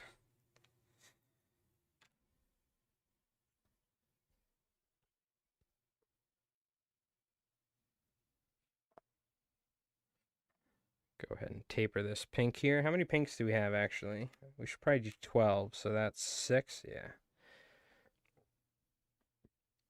We'll tie 6 more of these. I got a lot of tails to tie, so, but I think I have a good amount of these size 2s, so I should be alright.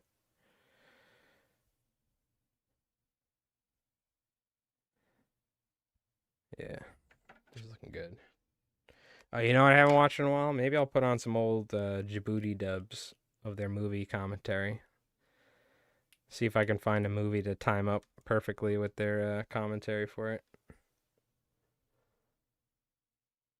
The fish gets the bends coming up from depth. They need to be burbed before releasing. What? The fish gets the bends. Oh, yes. I gotcha. Now I know what you're talking about. Yeah. I will that is one thing that I don't like about deep sea fishing. These poor fish, their like intestines are like pouring out of their stomach. Like catching red snapper and stuff like that. Burped. Yeah. Mm-hmm. Yeah, it's probably not a fun experience being yanked up from 100 feet. I don't think we really had that issue with striped bass, even though we were fishing kind of deep, 80, 90 feet, because you fight them so long, it takes a while for them to come up or whatever.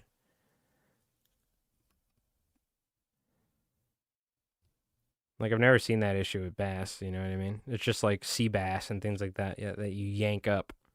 Not that I do a lot of deep sea fishing or whatever, but you know what I'm talking about if you've ever done it. But yes, you're totally right. Yeah, you don't want to be throwing fish back right away like that. Now, how do they burp them though? That's what I'm curious about. I know certain species they'll even like take like a pin or something and like pop, or I don't know what they do. You can like do something to help the fish. Like I said, I generally don't fish those depths, so luckily I don't need to deal with that. But yeah, I'm curious how they burp them. How do they do that?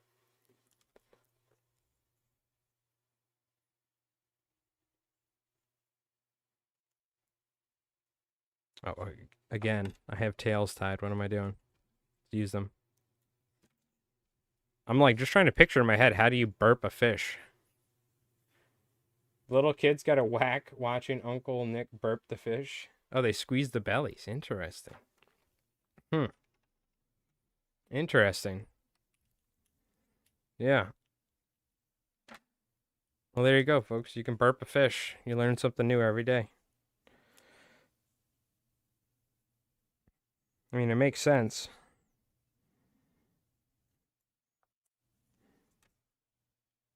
Luckily, we don't have to burp our fish around here, but, you never know. Maybe one day. Maybe one day maybe one day we'll be lucky enough to burp a fish. Yep. Back in my day, we used to burp our fish.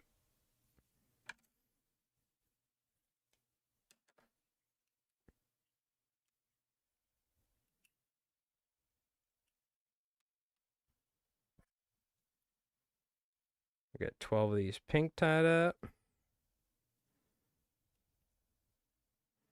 I'll probably do the chartreuse next. Well, probably what I'll do later tonight off stream is I'll just do the tails and then go from there. But for fun, so we didn't have to stare at white bucktail the whole time, figured we'd do some of these. At least get the colors on there and the eyes and all that.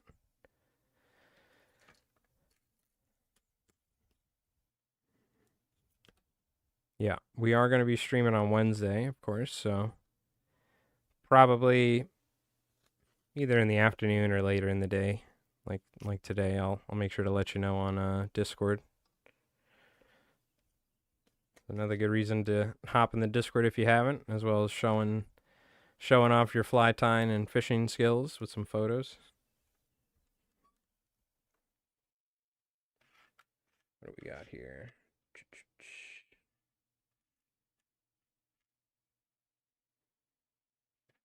Okay. Need 4 more of these suckers. Let's go ahead and do that. It'll be a dozen pink Mickelsons that we tied today. That's pretty good. Now, I will say that I'm usually a lot quicker when I'm not streaming, but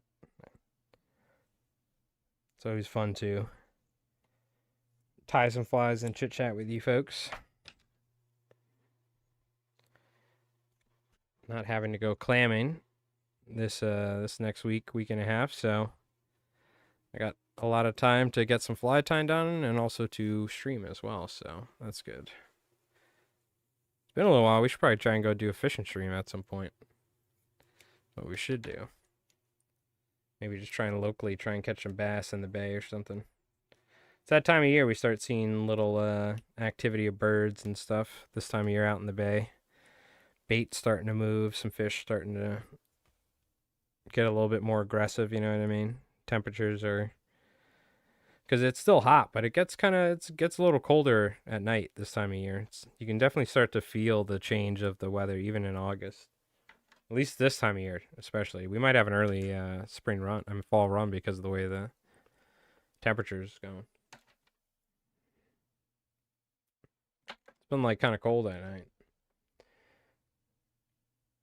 I guess we'll see if that has an impact on what these fish start doing when they start getting more aggressive, start feeding more.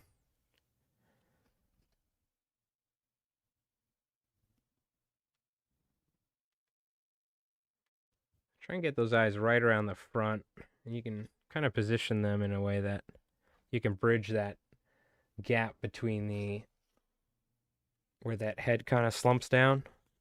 I usually like putting the eyes on the Mickelson a little bit more far forward than the like something on a surf candy. If you end up going too far back, it just looks like a sand eel fly, no matter what. So if you ever want a sand eel fly, just put the eye further back, and you'll see what I'm talking about. Might just need to make the tail a little bit longer. Well, I've sufficiently gotten super glue all over my fingers today. That's good.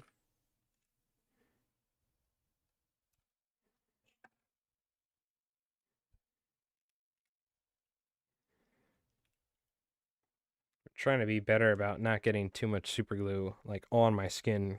For a while, I just didn't care, but I read something. Apparently, you can get like poisoning from it, from too much exposure to it over a while. You can almost become like allergic to it. So, in the foreseeable future, I'm probably gonna be using this stuff for quite a while. So, I just try to be pretty careful about not getting it all over my hands. And, then it's a pain. Then you gotta try and like scrub it off and stuff, and but I used to just not care about it, so I'm trying to be a little bit more careful about not getting too much of it on my skin nowadays. Especially if you work with it every day. I think if you just get exposed to it too much over time, it could be probably not the best for you.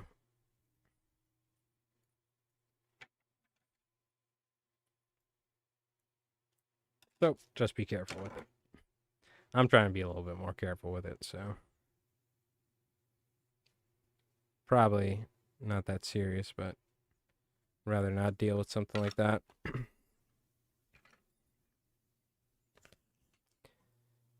Got 2 more of these suckers. I'm probably going to make a giant sandwich when I get done with this stream because I'm starving.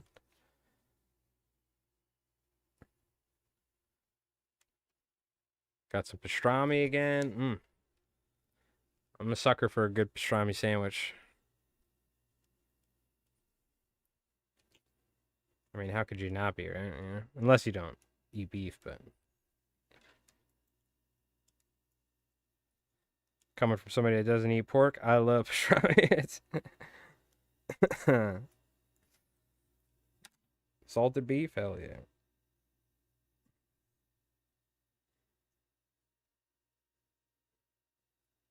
Yeah, I like tying Mickelsons because you can make use of the smaller, when you're bucktail, you run out of all the primo hair. It's the thing for surf candies, for Mickelsons, you don't need like the best material, like the best bucktail and all that. So if you have any bucktails where sometimes like part of the tails are either not the best, they're a little stiff like this, or maybe the hairs are too short for most of your, conventional tying, like streamers, deceivers, whatnot, right? Clousers.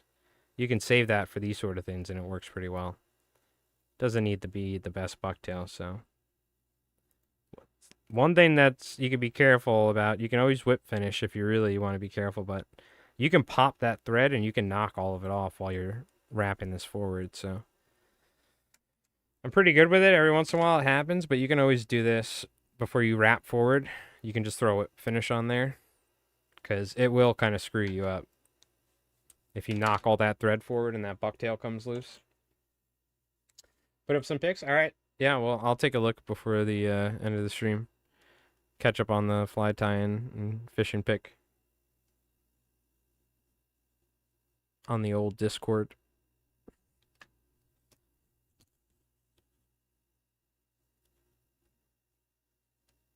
Man, I'm gonna need to cut my nails. They're getting a little long. They were getting destroyed from clamming, from counting clams. My nails were getting just decimated. I didn't have to trim them at all because they were just getting like trimmed. They were like getting worn from just counting thousands of clams a day. It was actually pretty wild. That hadn't happened yet. Usually, like sometimes my hands will get destroyed or this or that on my arms from certain, type of shellfishing, but my fingernails like got absolutely destroyed. They were like worn back in the middle from just like, dealing with the because the clams are, they have a pretty coarse exterior. When you're picking through them, grabbing 5 at a time with your hands or something. So I just found that very interesting because I didn't notice it at the time. It was just afterwards. I'm like, man, my fingernails are getting destroyed. It's crazy.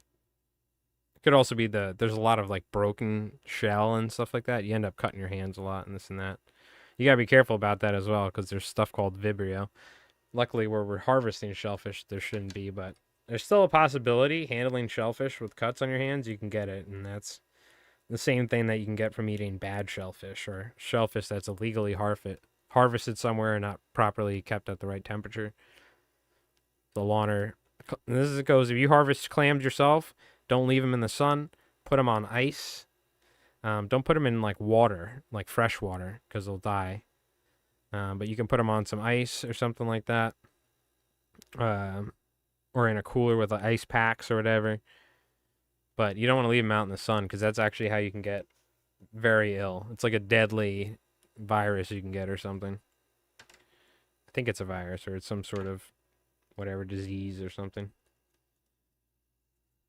But so make sure you get shellfish from a reputable place, and that make sure it's nice and cold. Problem is, if it's like somebody catches them, leaves them out in the sun, and then they come pick them up, put them in the cold or something. So make sure you buy it from a place that people have been going to for years, so they haven't gotten sick and gotten Vibrio yet. It's a highly regulated market. So the DEC, the Department of Environmental Control, they constantly are letting you know where you can harvest, where you can't, this and that, all that. So after heavy rain, they'll shut down places for a week or two because of the fertilizer and the sewage and the pollution that just naturally runs off. So it's you have to know what you're doing as the person harvesting them. So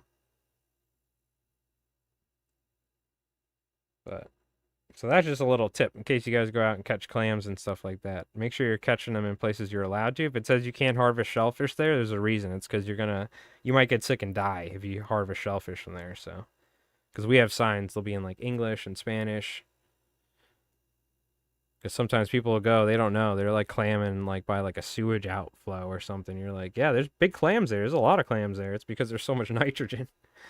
But there's also a lot of, they're filtering all that bad outflow. So apparently though, by the sewage plant, the water coming out of there is not even bad. They've treated it with UV lights and all this and that. So it's more so just like coming from up rivers and fresh water where there's people that live. There's, pollution, sewage from poor cesspools, old infrastructure.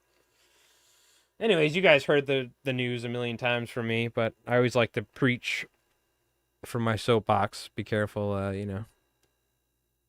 with stuff like that. As somebody who does it for a living.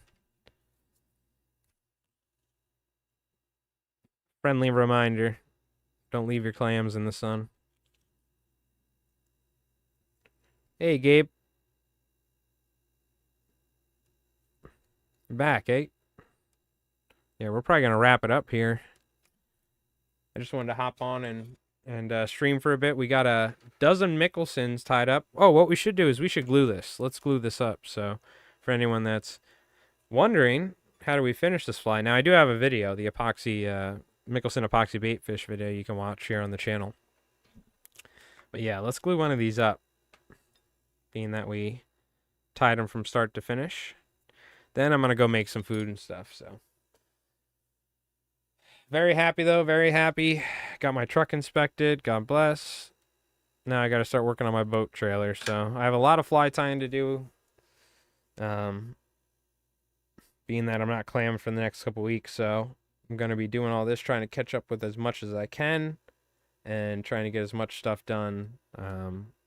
For all the, I got a giant order for some guides, a bunch for different fly shops, online, locally, this, that. So just really going to be hanging out and cranking some flies out. So I'll definitely be streaming here and there. And whether we're tying, I have a lot of different stuff to tie. So, but mostly a lot of Alby stuff. So we'll be seeing a lot of Alby flies in general, as usual.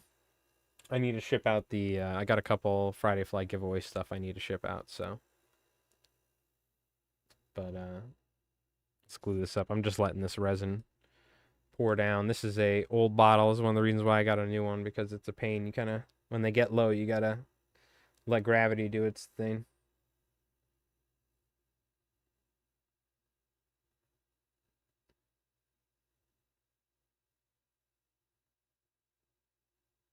But I appreciate everybody hanging out. I was just checking. It looks like we didn't drop a single frame today. So far, everything's been good, even with like kind of stormy weather. So that's cool. It helps a lot when there's like, it's a Monday and there's less people out from the city and stuff like that. It's just less strain in general on the telephone lines. Because for my time working for a contracting company for a cable company, which is like a company that, you know, like the cable company contracts work out to other companies to install cable boxes and stuff like that. They what I learned is that certain roads, there's less, you know, it's essentially like the lines going down the street. If you don't have FiOS and stuff, or you don't have fiber and you're using cable like me, what do you call it? The telephone lines. Like, let's say you have a really, really, really long street. All those houses are tied to that single line that's running that connects to the main one that goes, you know, however your infrastructure works. So it's pretty interesting.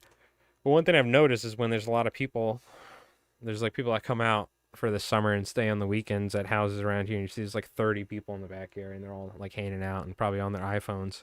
It like physically has it actually has like an impact on my bit rate, depending on how many people are like looking at their smartphones and smart TVs and stuff. It's pretty wild.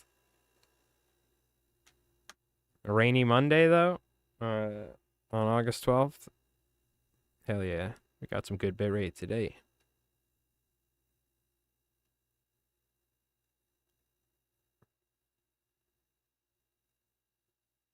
Go ahead and just hit this with our medium resin. So I'm just trying to spread this around, get a nice base coat here to start. I like to go a little bit back behind the body braid, but not too much. I just kind of let it do its thing. I don't try and mess with it too much. We can hit this with the light. And then I can hit it with some thin resin. So I like to go pretty thin though. I don't like to add too much. If you add too much, sometimes it'll try and run away from the light. What'll happen is if you have a giant glob of it, you hit it with the light and it'll physically like push away, and you'll end up with a giant bump or like a hump on the resin. So it's better to go with less. You can always build it up instead of going with too much and then have to break out like an X-Acto blade or something to cut it back and fix it.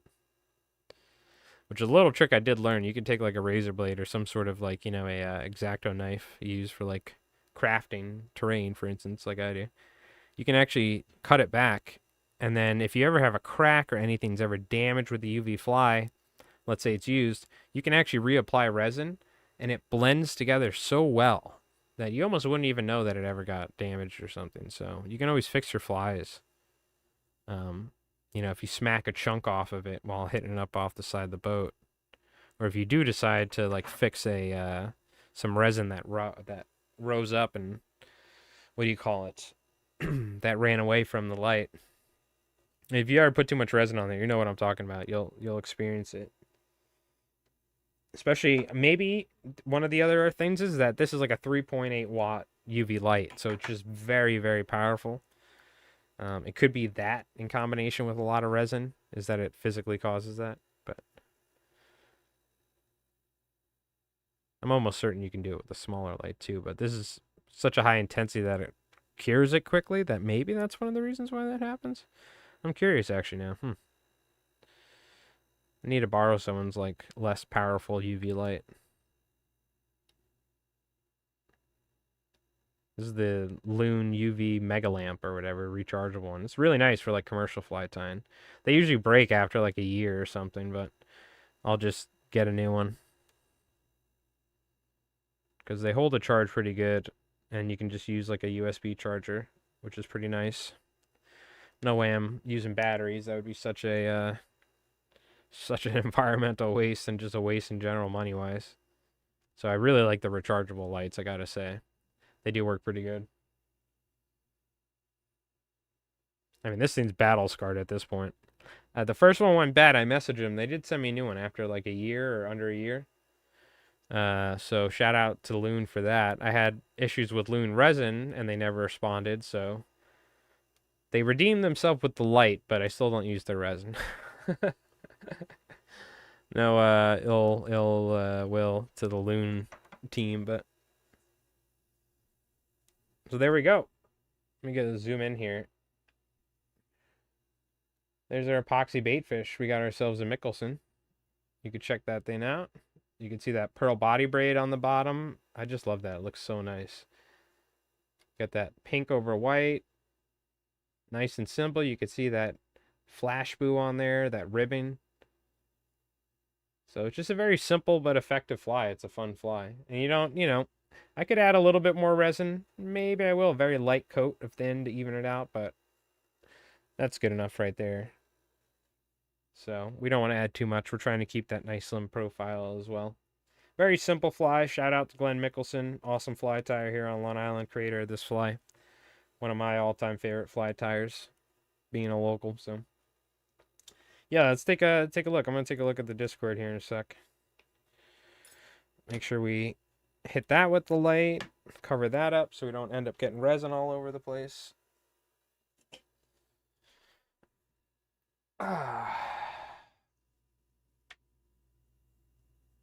Damn, what? That's so like at this point, how has Twitch not found a way to get rid of these bots? The other thing, I should say though, I got to give YouTube some crap as well, man. The amount of bots on YouTube comments of big YouTubers, it's crazy, and it's all like photos of women's butts. You know what I mean? And it's clearly a bot. It's like I'm pretty sure they're like probably some like Chinese bots or something that are like farming accounts and likes, or who knows. They're probably trying to scam people like links. It's how you lose like your YouTube channel and stuff like that. You know what I mean? So just be very careful. Don't click random links in YouTube video comments, whatever. But there's a lot of like crazy bot activity going on the internet. So it's the dead internet theory. Soon it's literally all just gonna be bots. You won't even know who you're talking to. Is how that'll work. I believe that's what it is, the dead internet theory, if I'm not wrong. Okay, let's go ahead. Let me pop up this here. Again, I appreciate everybody hanging out. I'm going to take a look at Discord real quick, see what you folks have been up to. I bought like a used by TSA for document inspection. Ah, okay. Oh, that's probably another use for UV lights, huh? That's the thing, though. I heard certain UV resins cure better to certain UV. Like, there's multiple levels of UV spectrum, right? And different lights. There's, like, UV lamps that are used at nail salons because they actually use UV resin for nail polish, apparently, because it's pretty durable and stuff like that, I found out. And the lights that they use for UV lights for that are apparently a slightly different spectrum of UV light than the sort of lights that they use for fly tying resin, or the same thing for surfboard resins and stuff. But from what I've seen, people have used so many different stuff that I don't know if it even matters, but I'm really curious if that does make a difference. Or are they all just the same? You know what I mean? Whoa, Gabe, that's awesome, dude. We're going to take a look at that too. Holy cow, Gabe. That's a sick looking lure, dude. Like, that's a really good job. Oh, we took a look at some of these recently. So I saw Tyson, Seafoot. posted. Look at that right there, baby. Very nice. 4.5 month shift at work when he got back. Finally got the flies in the mail. Years, like a year or two ago, I tried sending flies to Tyson. He's up in Canada. It like a year later got sent back to Canada, from Canada to me and stuff. So I finally got it to him. But choke and stroke. Look at that. Is that a grayling? It looks like a grayling, right? Look at this. Where were you? Up in like Alaska or something, or up in Canada? Is this up in Canada or something? This ain't Maine, right? Hell no. Awesome, dude. Hell yeah. Flying up with a helicopter. Very cool. I see glaciers. Where was this? Was this on the East Coast, or is this up in like Alaska or something? I don't know well enough, but is this Canada or is this Alaska? I'm not certain. I want to say Canada maybe, like East Coast, because I know Choke and Stroke's up in Maine, but you might not be here at the moment. Lake Champlain. Champlain. What is that, a white perch? Very nice, very cool. Yellow perch, very cool. Are these the lake trout? Yep. Very nice. That's cool. I'm sure they had a great time. We got some smallies. Very cool. Hell yeah. Nice, nice. And then the truck. Let's go. You threw some running boards on there? Hell yeah. Sheesh. Hell yeah, let's go. Very nice, dude. That truck looks sick, by the way. For 20, I mean, that thing looks, it's like a brand new Tundra. 2020. Gabe, look at this. This is so cool. That is awesome. Also, take that middle treble off. Get rid of trebles. Ban treble hooks in the East Coast forever. But I love that. That looks sick. That's like reminds me of like like an old school crankbait or something like that. But very cool, man. I think that's great. I could have never made a lure like that. Mine would look like an abomination. That looks really nice. Very nice. Great job. Like, I'm actually astounded. Like, this looks like something you would buy. Like, I feel like this is something you would buy. And it's interesting, like, we don't fish stuff like this for striped bass, but you can fish baits like these. You know what I mean? So I'm curious how this works out. Let me know. That's sick, though. That is so cool. You know what that's probably? I guarantee you probably smash some fluke on that thing. That's if you get it swimming right, right? I'm sure that's probably part of the process is putting lead weights on there on the belly. Like, did you weight it anywhere here? Yeah, you probably weighted it right there, right? Do I see a little hump where you put the lead over there or something? Yeah. How does it swim? Did you get it tracking right and stuff? I feel like I would never be able to get something like that to swim properly. Bamboozle at this point just showing off with his game changers. Some of the best game changers I've ever seen. And we have this is Joe on YouTube or Fisherkin, something like that. Beautiful looking articulated streamer. Oh, you got it swimming perfect? Hell yeah. What we got to see is at some point a really short clip of just what it looks like from above, you know, in the water. Just like swim it by in the shallows and take a quick like 3-second clip so you can post it on Discord at some point. Next time you go out or something. I want to see what that thing looks like swimming because really well done on that. We got some nice nymphs here from Murano. Very nice. Like, look at Bamboozle's game changers. He's just got him so down at this point. Craggerroll with a nice looking chosen. Okay, okay.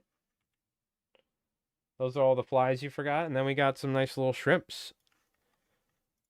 Very nice. Hell yeah. Oh, I forgot these. Look at these. These look great. Rattle and no additional weight. Jerk changers. Very cool.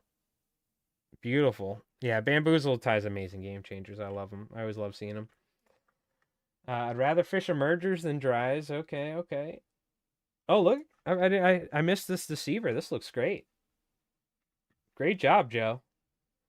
If you end up seeing this, this is you did really well with this. This is what we like to call a bonito deceiver. A nice slim deceiver like that. Very nice. Craggerroll killing it again. Size 18s. Yep. I hear you. I don't want to even go that small. Serendipity midge. Okay. I love the simplicity of certain trout flies. I do like it. And then Gabe with a nice flatwing. I think we've seen these. I think we're caught up. That's a nice flatwing. Oh, here we go. I missed this one. There's the lip and the body. Very nice. Very cool. Good job. Good job. I like that one a lot. Very cool. All right. Well, great job. And this goes for everybody too. If you're watching on YouTube, you can always, if you're watching at a later date or something, you could check out in the description down below. We have our Discord. And for any of you folks on Twitch as well, you can type exclamation mark. What do you call it? Exclamation mark Discord. Hop in there. But it's always great to see what you folks have been up to, what sort of flies you've been tying, or what sort of fishing you've been doing, and all that. Thank you for the flies you sent me last month. Excellent as usual. Oh, no problem, Jen, as always. No problem. Least we could do. Least we could do for you folks. I need to ship out the most recent Friday Fly giveaway stuff, so I got to go to the post office for Docs International, but we'll get to that before this last Friday of the month. But thank you so much for hanging out, chat. I appreciate it. Thank you so much for spending some time with us. Nice little, couple hour stream, getting some flies done and whatnot. We'll be streaming again probably on Wednesday next, tying some more fall time flies and whatnot. And yeah, I appreciate it. Thank you so much for spending some time. And you can always, don't forget, we have some, I'm trying to work on some new fly tying tutorials, but if you're always looking for a fly to tie, go check out the YouTube and go check out some of the fly tying tutorials we got on there, and maybe revisit some stuff or work on some patterns for this fall run. So I definitely got to work on some stuff, maybe some Alby candies or something. I have some ideas, so I got to get around to filming. I'm trying to get as much fly tying done as possible, but thank you again. All right, chat, thank you so much for hanging out. I'll see you folks later. You have an awesome night. Whether you go whatever you go do, or whether you go watch some other streams or something, have an awesome night. And yeah, we'll see you on Wednesday, all right? Till next time, you guys take it easy, okay? Have a awesome week if I don't see you, so stay safe. All right, peace. We'll see you.